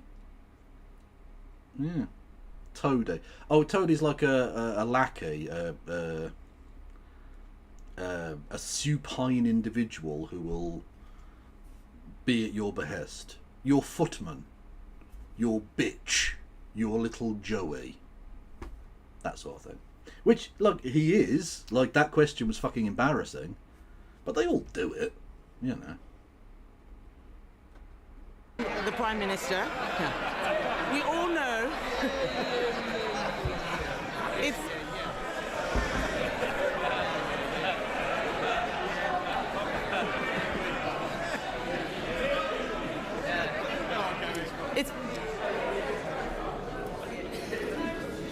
Excuse me, I'm going to stand up now and say something worth... order. And sit down. There's a lot of people wanting to catch my eye today. There is some free hits on this side. I won't waste your opportunity. Told you. What did I say? It's been a difficult week for the Prime Minister. So let's start with something simple. Can the Prime Minister tell the House how much his welfare bill is going to save? Prime Minister. Mr. Speaker, let me start by saying free fuck all matters on this side of the House. Mr. Speaker, in relation to... Did he say free school matters? What? Safe. Prime Minister. Mr. Speaker, let me start by saying free school matters on this side. Free school matters. Of the House. Mr. Speaker, in relation to welfare, what we delivered last night was a bill which ends mandatory reassessment of those with severe disabilities. That is the right thing to do. It rebalances universal credit. That is long overdue, and it sets out a pathway to reform of PIP. Mr. Speaker, it's consistent with the principles I... Okay, but she didn't ask you that. She asked you a very simple question. She said, how much is it going to cost? Which presumably you do know, right? I set out throughout. If you can work, you should work. If you need help into work, the state should... Cheeky cunt. Not... Well, Keir Starmer is a cheeky cunt in a different way. Who the fuck did this? Show yourself. Also, I do have quite nice neck muscles, I've got to say. Look at that. There's a nice bit of, there's a bit of chunk there, there's a bit of meat. Honestly, I would fuck me. I'm just going to say it now. I would absolutely rail me. I'm hot stuff, I'm just saying. There's a kind of shabby chic to it, you know. Provide the help. The system that they broke doesn't do so. And if you can't work... I think there's one or two I can spot immediately. Usual voices, same names, please. It's too early to leave the chamber. Prime Minister. Oh, you're shit at this. You don't even do them. Order. Like, it's rubbish. Rubbish. Hoyle, you're a shithouse. Get rid. And Mr. Speaker, if you can't work, you must be supported and protected. The reformed welfare system that we're putting in place will be better for individuals, better for the taxpayer, and better for the economy. No, when he said free school, I think he meant free school meals. He just bollocksed it up. 'Cause he's a minge. Mr. Speaker, I don't think the Prime Minister actually watched what happened in the House yesterday. His bill was completely gutted. A U-turn in the middle of the debate, removing Clause 5. Where on earth was he? The reason why he can't answer the question is because he knows it doesn't save any money. It's going to cost millions. This is the first Prime Minister in history to propose a bill to save money who ended up with a bill which costs money. That's not remotely true. Fucking, we know from studies that have happened now. Several of George Osborne's benefits reforms ended up costing far more than they ever planned on saving. So that's just not correct, actually. Kev, as Speaker of the House, would just be like, "Oi, shut it." No, I'd tell him, I'd say, "Shut the fuck up. Why are you shouting? Are you a fucking animal? Are you an animal in a zoo? Stop shouting. We're not here to shout at each other. Shut the fuck up. And if you don't shut up, I'll knock you the fuck out, you posh prick. I don't think I'd last long. So if the bill doesn't cut welfare spending, can the Prime Minister tell the House how many people it will get into work? Well, Mr. Speaker, I'm glad she asked that because it gives me the opportunity to say we've already started changing the job centres and investing in support back into work. The Trailblazer scheme, which is doing exactly what she asked me, which is getting people back into work. The bill last night will help people back into work, and of course the Timms review is ongoing. But I tell you what won't help people back into work, what won't help control the costs, and that is voting to keep the broken system. And that is what they did last night. Everybody in this House accepts. But, you know, just not voting for your bill doesn't mean they think that the status quo is good. That's not how that works. If your plan is worse, you should vote against it. God, he's just awful. Everybody in this House accepts that the current system is broken. It invites the question, who broke it? They broke it. And last night, they voted for the status quo. The broken system is their policy. That won't help individuals, taxpayer, and it certainly won't help the economy. Mr. Speaker, I'll tell him what we did on welfare. Yes, they can laugh. While they're laughing, they don't know. Yeah, point out that they're laughing at you, Kemi. That definitely works for you. Yeah, the chat will get in the way, won't it? I'll tell you what I'll do. I'll move the chat, because specifically we need to look at the right-hand side of the screen. Where is it? The chat box. So I'll move you all over here. There you go. Hang on. That'll do, I think. And yeah. Now you can see the right. Not to see Chris Philp look like he's trying to strain out a particularly tricky fart, but because you get to the when the camera the reverse camera angle, you'll see the Chancellor of the Exchequer crying, which is a news story if nothing else. My party delivered the biggest reform of welfare in government. We got record numbers of people into work, including millions of disabled people, and we cut the deficit every year until COVID. The fact is, we're not scared of doing difficult things on this side of the House. We got people back into work. What he forgets is that since the election, since he became Prime Minister, an additional 1,000 people a day are signing on to incapacity benefits. That is 50% more than under us. 50% more than under us. And Mr. Speaker, astonishingly, because of the mess they made yesterday, because there are no more savings, sickness benefits alone are set to rise to 100. They usually get a full house for PMQs, to be fair, because it's the bit that makes the telly. So the chances of, like, if you get a question at PMQs or something, like, that makes the local newspaper. So all of the MPs turn up for PMQs, or virtually all of them anyway. £100 billion on his watch. He cannot reduce that now. He cannot reduce that now. Mr. McKee, I think we've had a run-in before. I certainly don't want any more. Seriously. You're obviously not getting your timing right because I can hear your voice every time. I'll start again, Mr. Speaker. Yeah, waste everyone's fucking time, bitch. Yeah, brilliant. Start again. Sickness benefits, louder for those at the back, sickness benefits are set to rise to £100 billion because of their mess.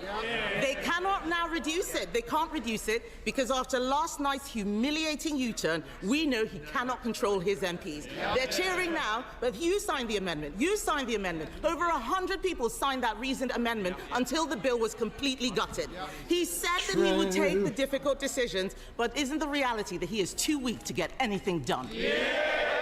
A little bit. Mr. Speaker, I'll tell them what they did to the welfare system. They broke it.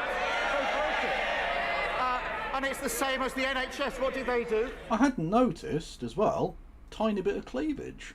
You never see. Rachel Reeves does not get any cleavage out at any point. It's not a problem. I'm not saying I agree with it or disagree with it. It's fine. It's entirely her choice. I'm just saying, a tiny hint of boob. It's a break with tradition. They broke it. Same as the economy. What did they do? They broke it. They broke everything that they touched. And now she describes the broken system.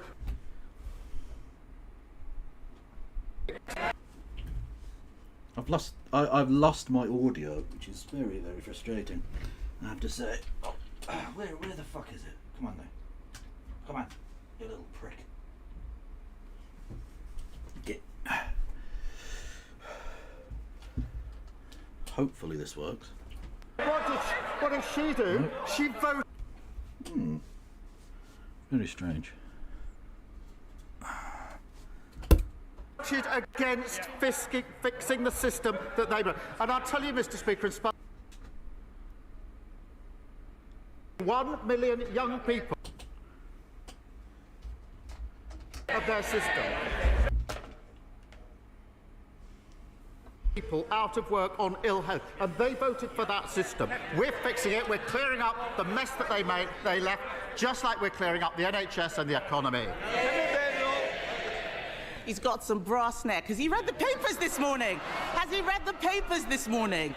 That bill will achieve nothing. It is a pointless waste of time and is absolute proof that he doesn't have a plan. Let me tell the House what's going He did also say fisting. Or sort of fisking or something, yeah. To happen. In November, the Chancellor is going to put up our taxes to pay for his incompetence. We on this side of the House know that you can't tax your way to growth.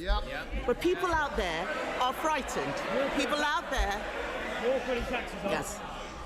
These are the same people who cheered when they talked about the NI rise and the jobs tax. Why are they complaining now? People out there are frightened. Can he, Mr. Speaker, can he reassure them by ruling out tax rises in the autumn budget? No. Prime Minister. Oh, Jenny. Right Honourable Jenny sighting. The only actual fucking honourable 4 legs in the place. Always having a kip. Lazy bitch.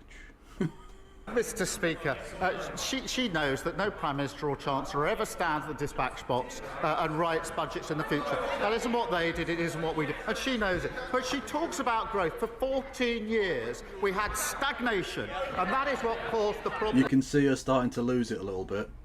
There's some, not her, well, she already fucking lost it, but Rachel Reeves, if you... And I'm really pleased, Mr. Speaker, to show the progress.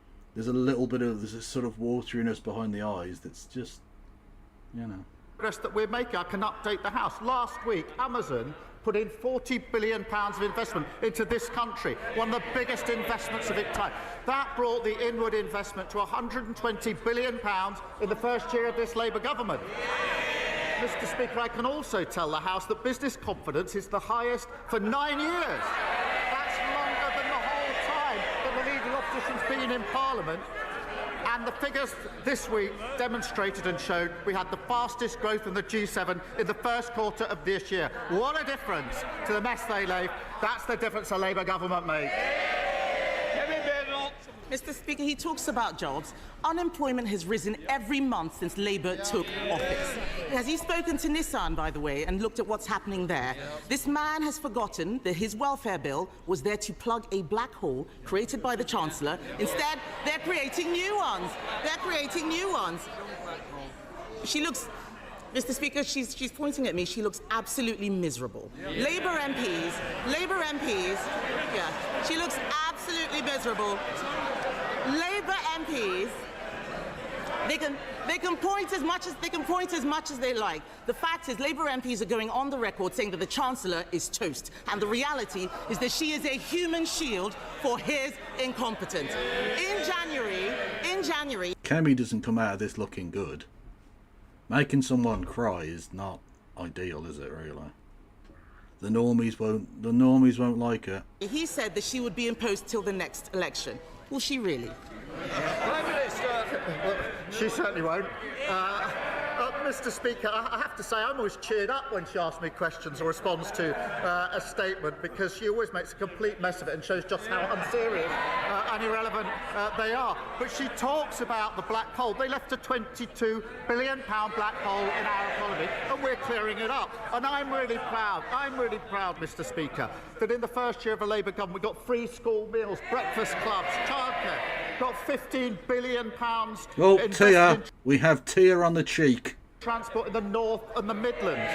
With cutting regulation, planning and infrastructure is pounding forward, building 1.5 million homes, the biggest investment in social and affordable housing, and of course, Mr. Speaker, the 3 trade deals. Remember the ones that they couldn't get, including the US trade deal. On Monday, those tariffs came down. That secured the jobs at JLR. That's who we care about on this side of the House. How awful for the Chancellor that he couldn't confirm that she would stay in place. He talks. It is really, like, that's pretty tragic. Like, she sat there behind him crying, and he's like, I won't back her up. I won't say, like, oh, she's going to be in. Like, it's just, you can tell they're all, like, individual, grubby, power-hungry pieces of shit. God almighty, they're awful. About this year in office. This week marks the first anniversary of Labour coming into office. And A 2-tier system. I see what you've done there. I see what you 2-tier system. 2-tier Kia. Yeah. Yes.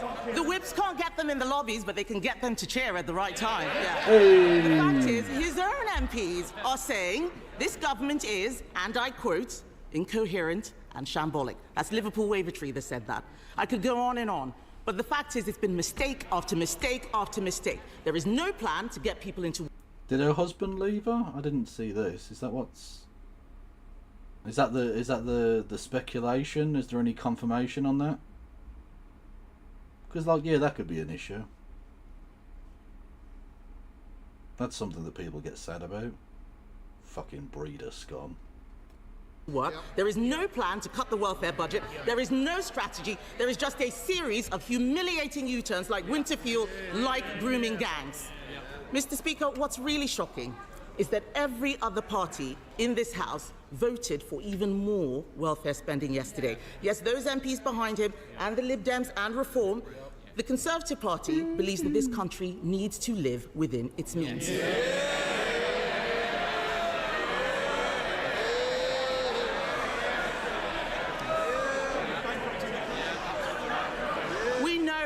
We know what we believe, Mr. Speaker, but this is a Prime Minister who has U-turned on everything he's done in office, including his own speeches, because he doesn't know what he believes. With left-wing Labour MPs now running the government, isn't it working people who will now... Oh, yeah, there are no fucking left-wing Labour MPs. What are you talking about? Pay the price. Mad bitch. Mr. Speaker, this is why she always cheers me up. She talks about living within their means, having left a £22 billion black hole. Hey! 22 billion black... Also, that is one hell of a fucking freeze frame. She looks like a gibbon.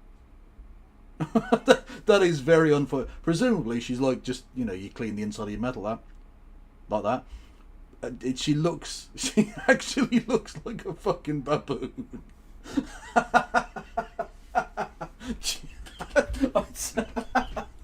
Not intentional on my part. She's had a rough day. Oh no. Oh. Mr. Speaker, she talks about the first year. I'm really proud of our first year in government. We promised, Mr. Speaker, 2 million extra NHS appointments. We've delivered 4 million. A promise made and a promise delivered. We promised the biggest upgrades. New chatty man. No. No.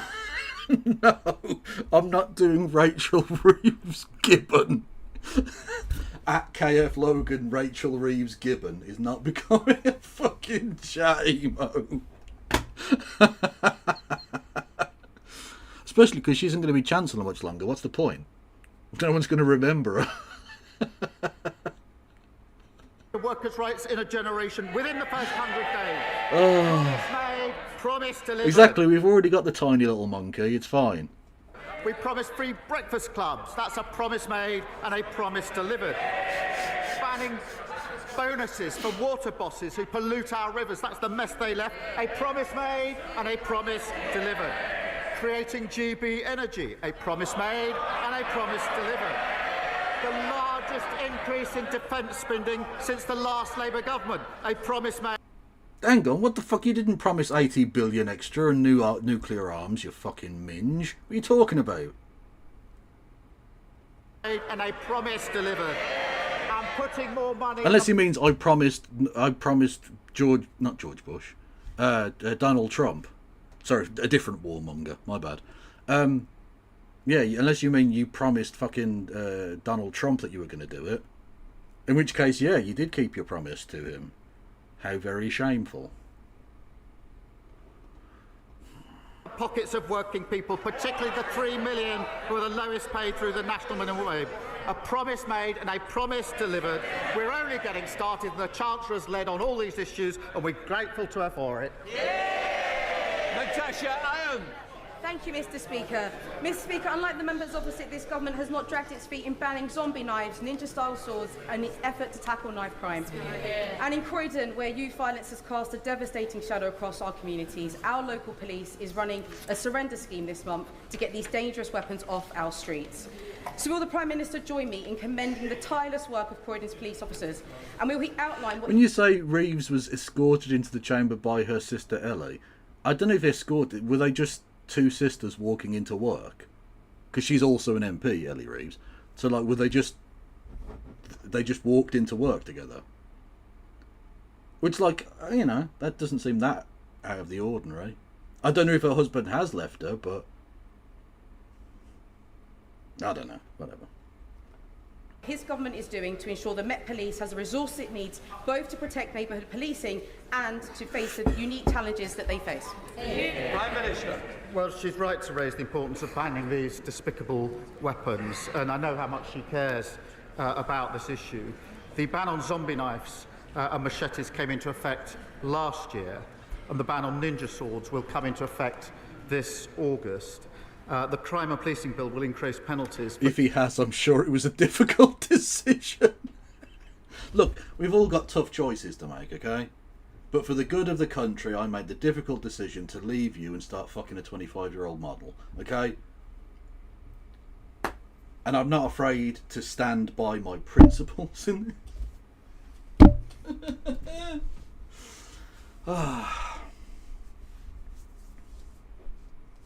for illegal sales and give the police new powers to seize knives.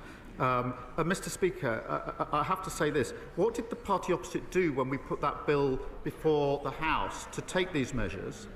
They voted against it. Yeah, ninja swords are like... Ninja swords are just cool things to have, aren't they? Like, where do you stop with banning things like this? Because, like, you can do as much damage with like a ninja sword as you can with a steak knife. You can cut someone's fucking throat, right? Do you ban steak knives? Like, I don't know. It seems a bit wank to me to do it. Now, if you've got these weird ass like fucking curvy knives that are deliberately designed to like fucking murder people or whatever, fine. Although I suppose that would include a ninja knife, but whatever. Like,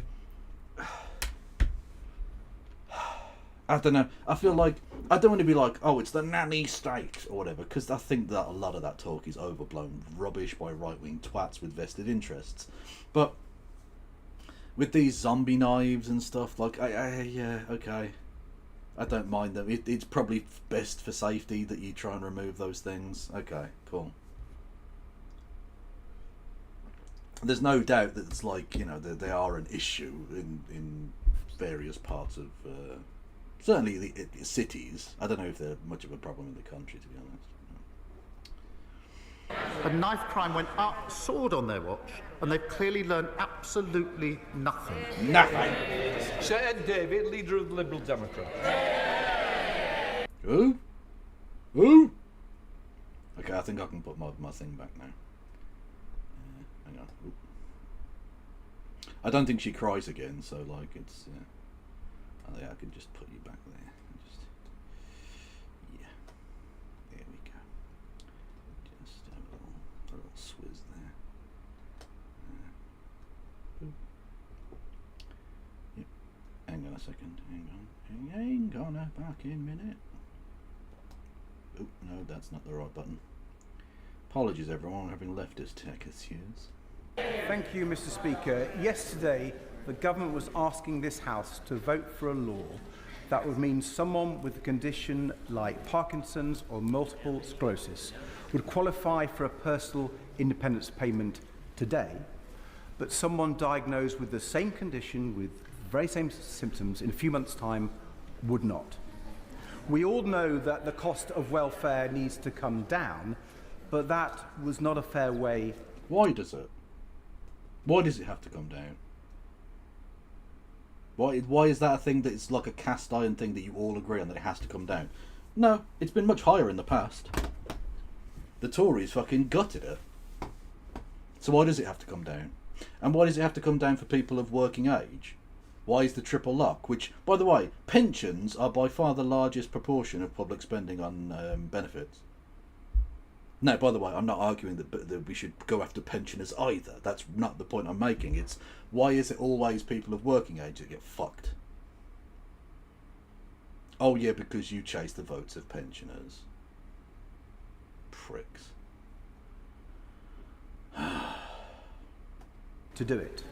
Until he lost control yesterday, the Prime Minister was arguing for that approach. Has he changed his mind on this or not? Prime Minister. Mr. Speaker, the Stephen Timms review will take place at very... But he's one of your ministers, so I don't trust that he's going to do the job impartially. It's, as I said yesterday, it's a little bit like the IDF investigated themselves and found out they didn't break international law, so it's fine. Case closed. Look, you can't mark your own fucking homework, dickhead. Important review to look into this issue. But what we did do last night was end mandatory reassessments for those with severe disabilities. I thought that he and his party cared about things like that. It's the right thing to do, and they voted, Mr. Speaker, against it. We rebalanced universal credit, long overdue. I think he believes that. But what did he do last night? He voted against it. We set out a pathway to reform PIP, something he argues for every week. And what did he do when he had the chance? He voted against it. Sir Ed Davey. Mr. Speaker, the House and his backbenchers will note that he didn't answer my question. He never answers a single fucking question. If he looked at our proposals for welfare reform, for cutting down the bill, he wouldn't be in the mess that he's in. But moving on, Mr. Speaker, from Hillsborough to Grenfell, Primados to Horizon, the contaminated blood scandal to nuclear test veterans, the bereaved and survivors of some of our country's most appalling scandals have come together to call for a legal duty of candour and the secondary duty needed to make it practical and effective for investigations and inquiries.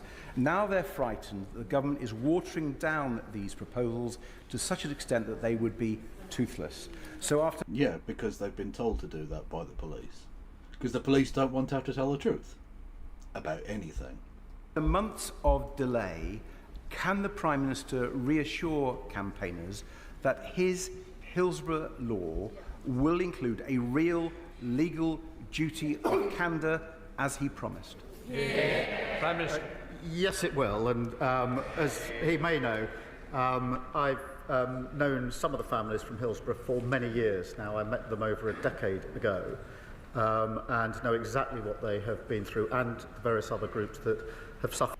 She's not crying anymore, but she still looks absolutely fucking miserable. Look at her.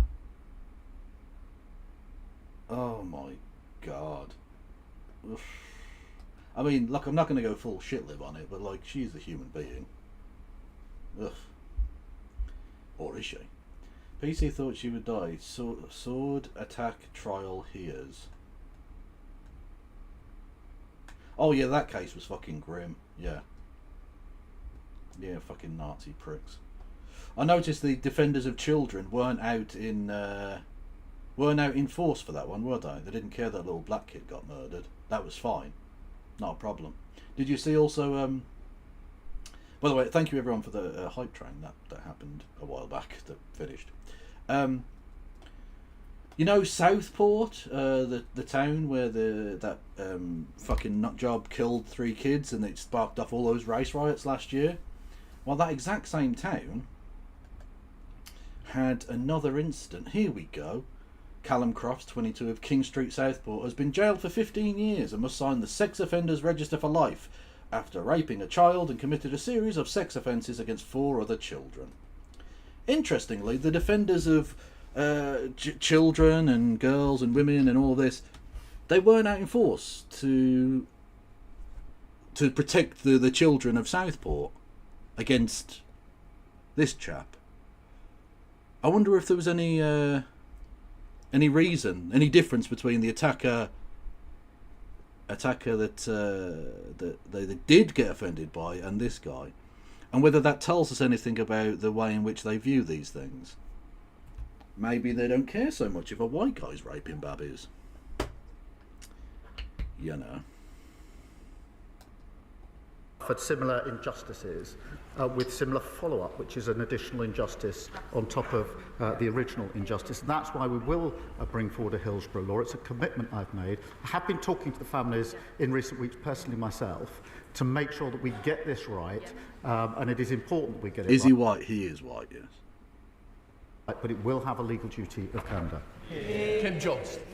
Thank you, Mr. Oh, you can see the Honourable Jenny's little face. Look at that. If you look between the MP's legs there, you can see the little doggo face. Oh, little Popperino face. Little sleepy Popper face. Mr. Speaker, follow-on question. The Prime Minister visited my constituency in 2022 and told families, and I quote, "One of my first acts will be to put the Hillsborough law on the statute book." Repeated the same promise at conference last year. Love it. I also quite like the drip. There's a kind of flowing oneness to it all. The bill would be published at the anniversary in April. That didn't happen. However, the government are now planning to table a watered-down version that doesn't deserve to be named Hillsborough Law. After PMQs, my honourable friend, the member for Liverpool West Derby, will introduce the real Hillsborough Law. So can the Prime Minister finally honour his promise and back the law in full? If not, why not? Prime Minister. I'm grateful to her for raising this and remember well the visit that we had. This is a really serious issue, Mr. Speaker. It is important that we get it right. I am fully committed to introducing a Hillsborough law, including a legal duty of candour for public servants and criminal sanctions for those that refuse to comply. It is important we get it right. I have been personally engaging with some of the families on this because, as I say, I've been involved and seen firsthand what they've been through. For over 10 years. I first met them when I was the Director of Public Prosecutions and was a consideration of what order. Were you the Public Prosecutions? Were you the Chief? Was your dad a toolmaker? Did you grow up in a Pebble Dash semi? Are you fixing the foundations? Certain things would happen. That was about a different issue, actually. It was about an issue of great concern to them. But she's right to raise this. We will bring this forward. I just want to take the time to get it right and then put it before the House.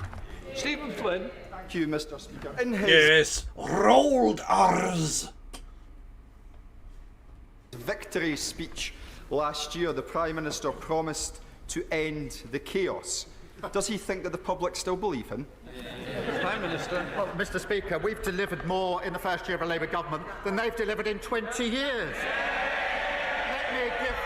Let me give him one example. We had waiting lists. We said we'd do 2 million extra appointments. We've done 4 million for the NHS in England. What a contrast, Mr. Speaker, where they've been in charge for that 20 years. Scotland's doctors now saying, in the past week, I think, and this is their quote, that the Scottish NHS... Yeah, no one cares what you have to say, you prick. But what people do like to see is a racist get hit in the bollocks with a brick. Assuming it loads.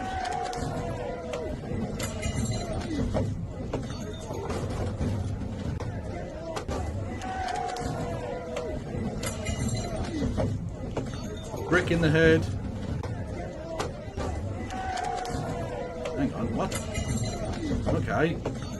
Ooh, there we go. And brick in the bollocks.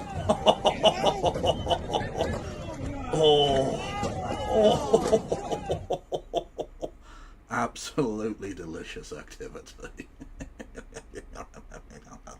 Is their quote, dying before our very eyes. They should be ashamed. Their own public health minister is admitting... It is very Hans Mollman's, yeah. that the SNP failure is costing lives. Scotland need new direction so it can bring waiting lists down in Scotland, just like we've done in England. David Taylor. Thank you, Mr. Speaker. Hemel Hempstead is a new town that was built by a Labour government after the Second World War and provided decent housing to families like mine. Yet 80 years on, the #1 issue in my casework is a shortage of housing. I therefore welcome this government's commitment to build thousands of new homes. In my constituency, that we're looking at a Hemel Gardens community scheme that could provide 11,000 of them. Does the Prime Minister agree with me that this development needs to be a mix of genuinely affordable houses to buy, council houses to rent, and be accompanied by the right health, education and road infrastructure? Minister. Well, I totally...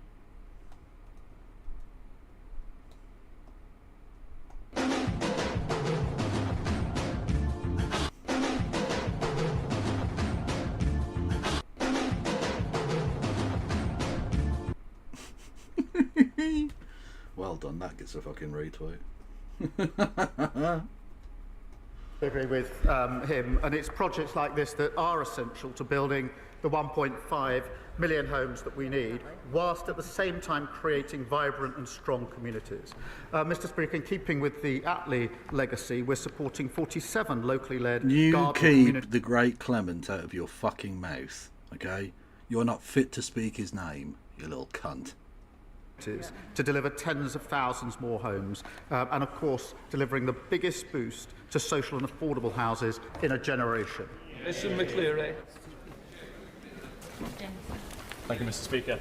On Monday afternoon this week, a 4-year-old girl was seriously injured after being hit by a car on Lewis Road just off the A259 in Newhaven in my constituency. I can report to the House that she's recovering well in hospital. Residents in Newhaven, Seaford and nearby Sussex coastal towns have been warning about how unsafe these roads are. Indeed, the County Council submitted a fully costed plan for safety improvements on the A259 to government, but funding remains blocked. So okay, mate. Okay.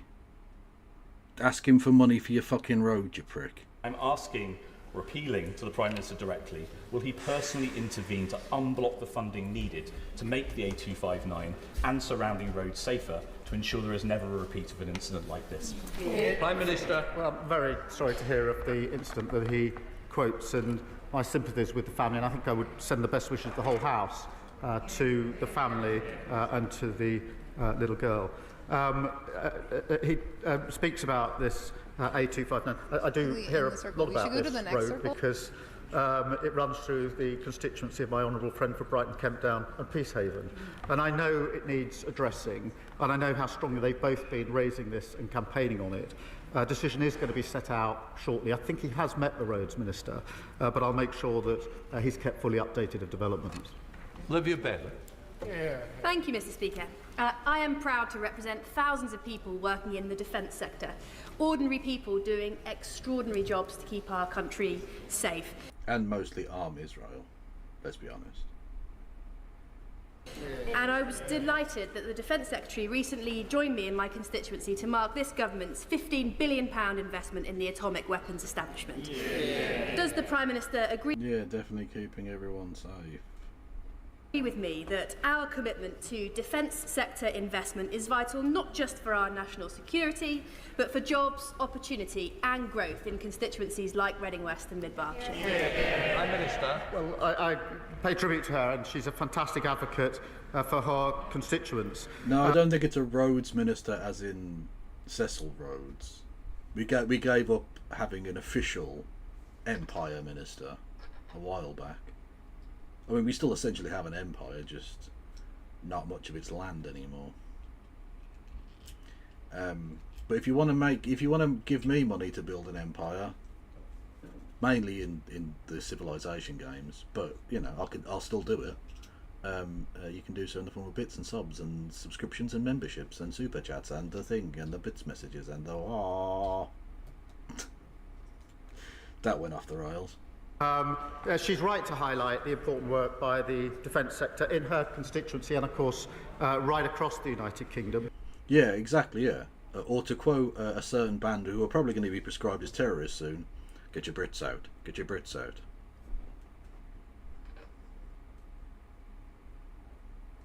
Will I get done for copyright if I put Get Your Brits Out on? Probably, but I'm going to do it anyway. Because, you know, who doesn't love a bit of terrorism?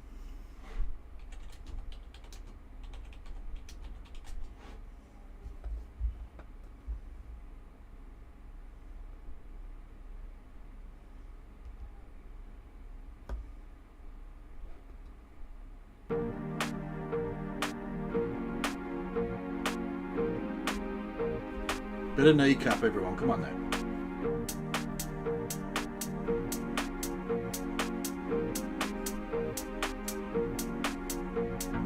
Guess who's back on the news? It's your favourite Republican hoods. It's your fella with the necker shoes, 2 chains, 2 birds, and we know what's good. Guess who's back to abuse every solvent that I choose? 2 blues and a pint. Oh yeah, that is the late Queen Elizabeth's breasts. Clavage. The royal decolletage. Decolletage? What's it called? Something like that. Stout down, never you may, never smells like trout fuck. Coach K, chat to me, yeah, yak, Stalford, Douglas, and there you pay. Gagla, keep on weed in my hat, go back to Dublin if you want the rapping next edge. I'm gonna say this once, you's gonna stay, just don't be constant. Don't be running around like silly old towns, just take these jokes, I'ma go for it. Exactly, you all can stay, but just don't be cunts. It's a great message. Go for a dance, go for a dance, go for a dance, go for a dance. DUP harassing me, but never roll on the yokes, and it's starting to be a good night. Never got all about the time that I said something like Brett's out. Arlene's throwing shapes off a yoke, nearly killed her. Jeffrey Donaldson's lost all his filters. Shaw ditch mate, take 2 sticks. He got me in a headlock and give me a kiss, and I cried. Stalford's having the crack, showing everyone his old tattoo on his back. Arlene said relax, or you'll get sacked. Or make Toga buggy thinks it weird when you're whack Brits out for the night. Then we landed in Thompson's. To Donaldson to double drop to see what happens. Saw me wasn't getting out back at the door. And now he's at the front in bad form. Scoit na he and your use la he and it's the mulla de fiha. Creek niha. These are sweet, they're sweeties. I'm eating them like sweeties. Malamore, cooler bottles, August Malaminis. Get your Brits out, get your Brits out, get your Brits out. We're on a mad one. Get your Brits out, get your Brits out, get your Brits out. We're on a mad one. Get your Brits out, get your Brits out, get your Brits out. We're on a mad one. Get your Brits out, get your Brits out, get your Brits out. We're on a mad one.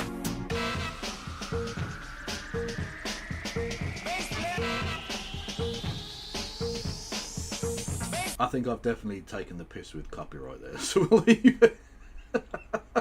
We are investing £15 billion in our sovereign nuclear warhead programme. That will support, Mr. Speaker, nearly 10,000 jobs, including many in... I was wondering if that beep was taken from BBC News, or sampled from BBC News. The kind of weird post-apocalyptic fucking intro music to BBC News. In her constituency, and that's the defence dividend in action, a historic boost defence dividend spending reflected in good, well-paid jobs across the United Kingdom. Jim Ramsey. Thank you, Mr. Speaker. Given that the government appears to be in listening mode, will the Prime Minister agree to scrap other measures that are pushing more people briefcase into poverty, such as the cruel 2-child benefit cap and the harsh and totally unacceptable cuts to universal credit for ill and disabled? Be careful, Adrian. If you start talking like this, Bloomberg News will not be giving you positive coverage in the future. You're starting to sound a little bit student politics. Also, Nigel Farage looks like he's dead, which I'll be honest with you is just cock teasing, really. People, which remain in yesterday's dog's breakfast of a bill. Prime Minister. Well, Mr. Speaker, I don't want to be ungenerous, but I don't think I'm going to be listening to him or his party. They were the ones that put an £80 billion unfunded tax commitment before the electorate of the last election. And they're the ones that talk about change and clean power, but every single time there's an infrastructure project or there's any change that's needed, they block it, including in their own constituencies. Oh, God, she looks like she's going to cry again. I don't think she does, but she looks like she's going to cry again. God almighty, why did you go to work? Just stay at home. Or go to the country, go and get wasted. Go and take mad amounts of drug and get yourself some cock or something. You know what I mean? Like, have a mad one. All right. Thank you, Mr. Speaker. Whilst we all revere the football stars of the past, many are struggling with welfare issues, including organised financial fraud and head injuries linked to the onset of dementia. True. May I give the Prime Minister this letter on player welfare from 303 former players? Local champions like John Stiles and international superstars including Kevin Keegan and Graham Souness have signed it. Would he agree to request to meet a group of... Yeah, it's mad to think of players that now, like Kevin Keegan would be a multi-millionaire. He was one of the biggest stars in Europe, right? And they earned fuck all. They really didn't earn anything, man. Mad shit. Players are cited in the recent letter to the Prime Minister from one of his heroes, Michael Thomas, who of course shone when he played for Arsenal and Liverpool. Prime Minister. Can I just start by congratulating Dawn Assel on her recent and richly deserved MBE for her work on behalf of former players. I do remember... I presume by King Kev you mean me. And not Kevin Keegan, obviously. That'd be crazy. Michael Thomas very well, putting that goal in injury time, Mr. Speaker, in 1989 to take the lead. It was a fantastic victory. I have had the pleasure of meeting him and actually discovering... As, of course, famously chronicled in the very good book Fever Pitch. And the very disappointing film adaptation thereof. And with him, the very campaign that she raises, I'll certainly meet him again, because athletes have brought us so much joy. We should have proper support from their sporting bodies on health and... Mr. Speaker, and I refer members to my role as a serving county councillor. Mr. Speaker, July is Good Care Month, and Jane Austen... Why are you a fucking serving county councillor if you're an MP as well, you prick? I don't think whatever county you're supposed to be serving is getting your full attention. Told us the best place for convalescence by the sea is Cromer in my constituency. However, thanks to Norfolk's Conservative County Council, Cromer risks losing its convalescence facility forever. Reablement centres like Benjamin Court are exactly what the NHS needs, and yet the Tories are shutting it down. Will the Prime Minister ensure that the relevant Health Minister meets with me and concerned local campaigners to discuss what could be done to save Benjamin Court? Prime Minister. Well, I think... No, being a councillor isn't a full-time role, but you know what is? Being the best damn doggo in the room. Fuck yes. Go on, Jenny lass. Anyway, but yeah, you can't give of your time properly as an MP if you're also a councillor, or you can't do your job as a councillor if you're doing your job as an MP. Well, that's not. Look, you need to resign one of your posts, it seems to me. Thank you for raising this important issue, and decisions around services are matters for the Integrated Care Board, and that means they're taken locally, obviously. But I'm glad that he's raised this, because we agree that the sector does need reform, and unlike the party opposite, we're investing in the sector £4 billion of additional funding alongside an independent commission into adult social care to improve the quality of care across the United Kingdom, including for his constituents. Martin Rhodes. Mr. Speaker, figures from the British Transport Police show a staggering 47% rise in violence and serious public order offences against rail... I like the bright dress behind. Like, hot take. Some people will think, oh, it clashes. Maybe it's a bit garish. I like it. In a room full of drab, grey, navy blue, black suits, it's like... It brings a bit of fucking brightness into the room. You know? I don't know about this person's politics. I have no idea who the fuck she is. But, yeah, she's... I appreciate that. How do they determine who speaks next? Like 10 people stood up. Oh well, everyone they put your name in the hat if you want to ask a question, and then the speaker selects you. That's why they stand up. The standing up is the equivalent of putting your hand in the air to call attention to the fact that you want to ask a question, and the speaker asks the question. It's not very democratic, but they do tend to go round and round. So like. Even the smaller parties do get a fair crack of it, really. Like I would imagine the Northern Irish MPs get disproportionately more questions than their numbers would suggest, I think. If you actually did like a proper study of it, I think that's probably true. Staff between 2021 and 2024. This epidemic of violence was allowed to escalate under the previous Conservative government, which failed to act while frontline workers were increasingly put at risk. Does the Prime Minister agree that our transport workers deserve to do their jobs without fear, and will he reaffirm this Labour government's commitment to ensuring that train operating companies are held fully accountable for protecting those who keep our railways safe and moving? Prime Minister. There are shocking statistics, and rail staff work incredibly hard to keep our country running and keep people safe, and the abuse and assault on staff is utterly unacceptable. And we're taking measures. Is she crying again? I think she is.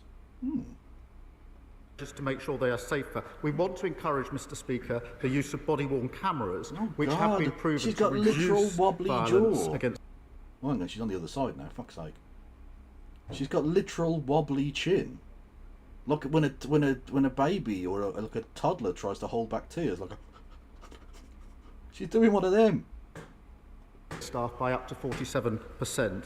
And may I take this opportunity to thank our outstanding British Transport Police for everything that they do to support staff and passengers. This time a year ago, farmers and many others across the country were about to go to the polls, perhaps about to vote Labour for the first time, because they took at the Prime Minister's own word that he and his party would never leave farmers in the background again. Within weeks, however, that trust had been completely shattered by the family farm tax. Farmers know how devastating that tax will be. The industry know how devastating it will be. We on these benches know how devastating it will be, and more. Yeah, the party of Jeremy Clarkson. Here we go. This is why no one will vote for you and why you will die. There's been more polling released over the weekend. One had the Tories winning 30-something seats and one had them winning 20-something. It's not an outlier anymore, lads. You will, if an election happens, you won't be getting 50 seats. You will be getting the lowest you've had in about 300 fucking years. And it's because of this shit. No one wants this.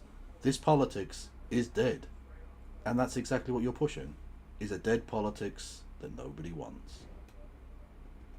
More and more of his own backbenchers do too. So following the U-turn on the winter fuel payments, and following the U-turn on grooming gangs, and following the many U-turns on welfare payments yesterday, will the Prime Minister now tell farmers up and down the country when it'll be their turn for a U-turn and that he will scrap the family farm tax? This time a year ago, the country was lining up to boot them out of office. And long may they remain there. Mr. Speaker, we put in place the most significant funding. She had to wipe her cheek there. Hang on. We're going to go back. We're going to go back for cheek wipe gate. They remain there. Mr. Speaker, we put in place the most significant funding for farmers in the budget. We've got a roadmap for work for farmers that we're working on, and of course. What becomes of the broken-hearted who have loved us now departed?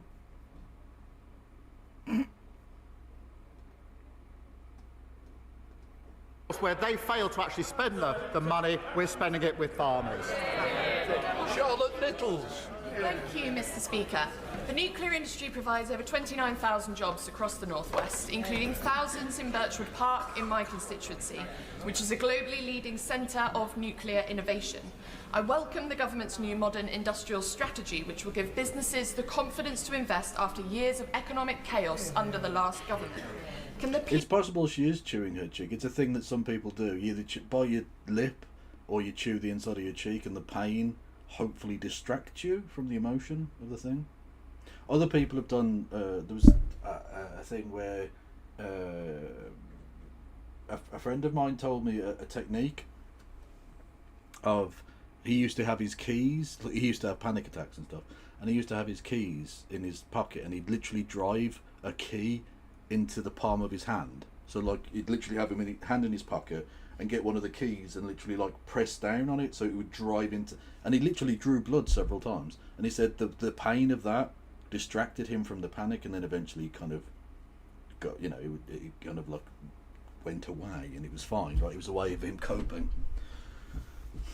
I'm not saying that's a healthy or a good coping mechanism. I'm just saying that's a thing that my friend did. And he's literally got like a scar in the middle of his palm to prove it and everything. It's mad. PM outline how the industrial strategy will support the growth of the nuclear sector, which is vital for our energy security and creating thousands more high-paid, high-skilled and unionised jobs. Prime Minister. She's a champion of nuclear, and I know how important it is to thousands of her constituents. Mr. Speaker, we are securing homegrown energy and driving bills down by unleashing a golden age of nuclear. And that includes Sizewell C. Well, that's the annoying thing about stigmata, is it wouldn't have been through the palms. The Romans knew how to fucking crucify people. If you put nails through the hand, it just tears through the tendon. When the body gives up and you can't support your weight anymore, your body weight would literally just rip the nail through your tendons. You have to put it through the wrist. Hang on, the camera there, like that, so that it then hits against your kind of wrist bone, and you actually stay up. So the stigmata wouldn't have been on the hands. You're a fucking lying bunch of bastards, Bible writers. I'm onto you.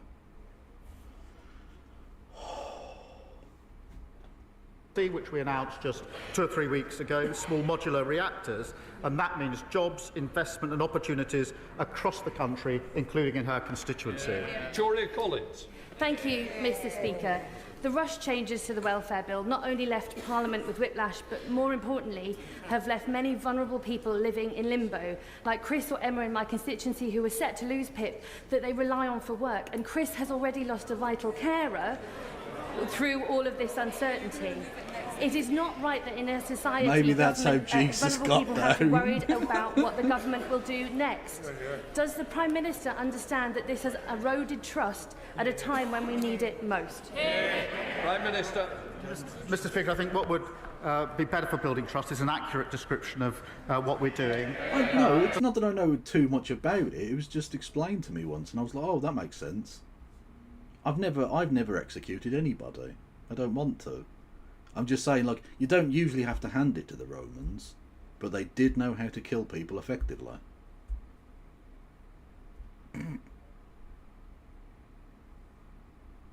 They didn't know how to carve the letter U, though. Always a V. Rubbish. And it's not like they couldn't do curved letters.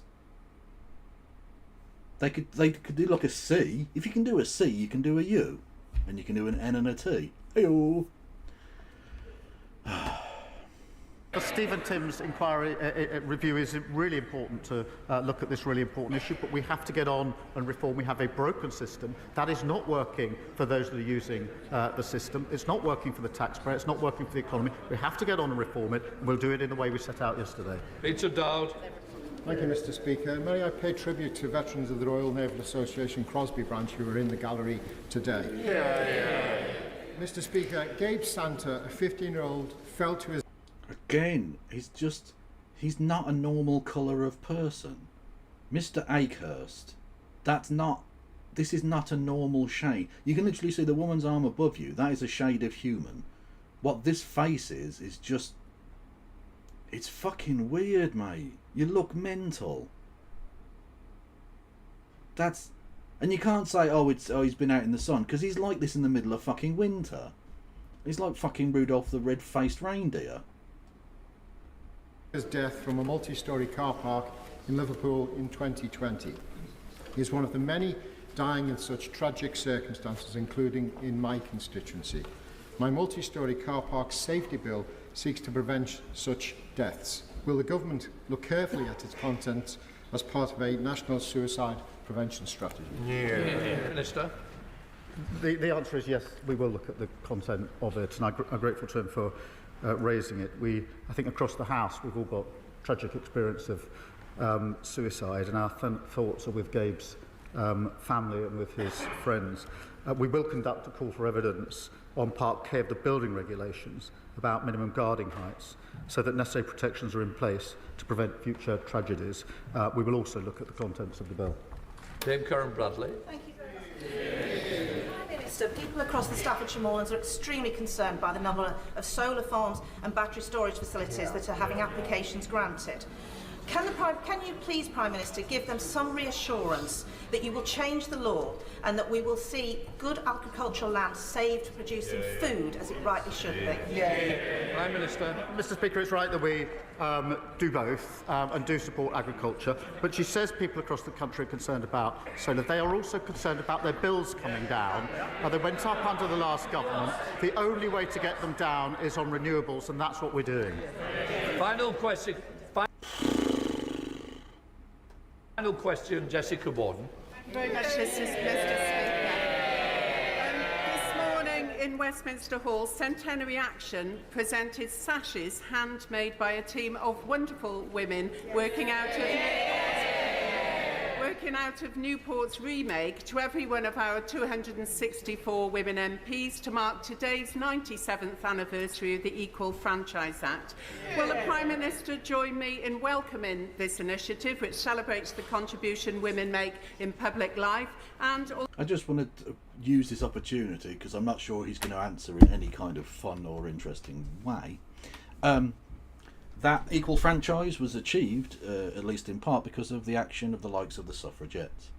In the same day that this took place in Parliament, they voted to prescribe Palestine Action as a terrorist group for putting some paint on private planes. The suffragettes literally fucking mail-bombed people. They broke windows, they regularly disrupted government business. They harassed and made life unbearable. They literally broke up several meetings of the House of Commons by making disruptive behaviours in the public gallery. The same people who will celebrate the suffragettes would be calling the suffragettes terrorists if they did half of that shit today. As was said, and so it remains true, the Liberal supports every civil rights movement except the one going on now, and opposes every war except the one going on right now. They are, to paraphrase Martin Luther King, fucking useless cunts. That's the gist of the letter from a Birmingham jail, right? He's basically saying Liberals, fucking useless cunts, right? He was a bit more wordy with it. You know what I mean? I'll be honest with you, too many words, Martin. Can I call you Martin? M-Dog. Too many. Just, you can cut that down to Liberals, useless pricks, you know?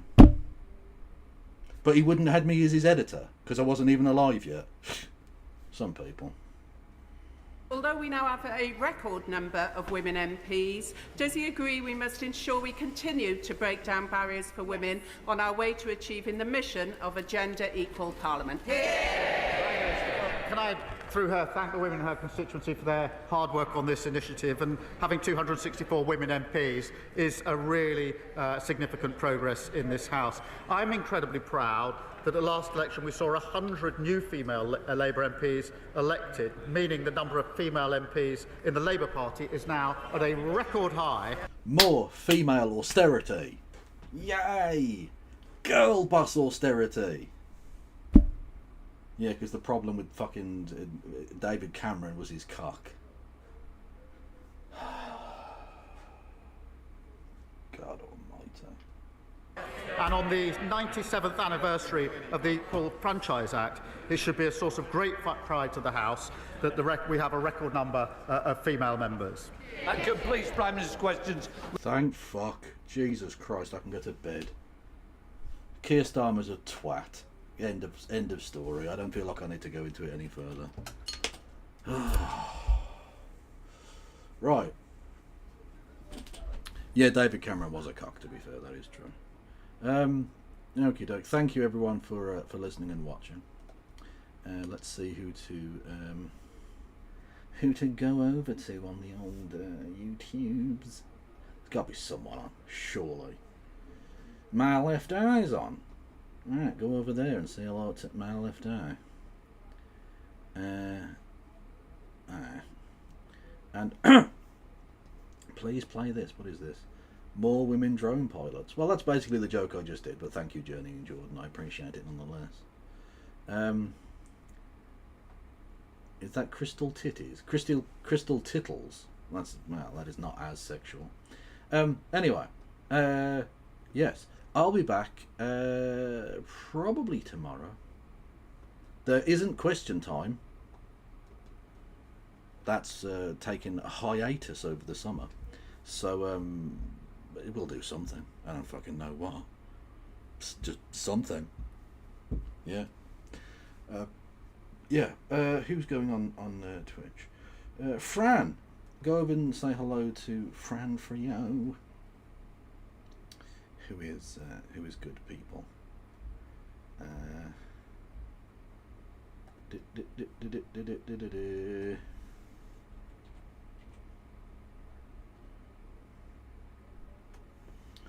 I don't know what they're covering. What are they covering? Something. Who cares? I will see you all, tomorrow. And, free Palestine. Really? That's the main bit. No pass around.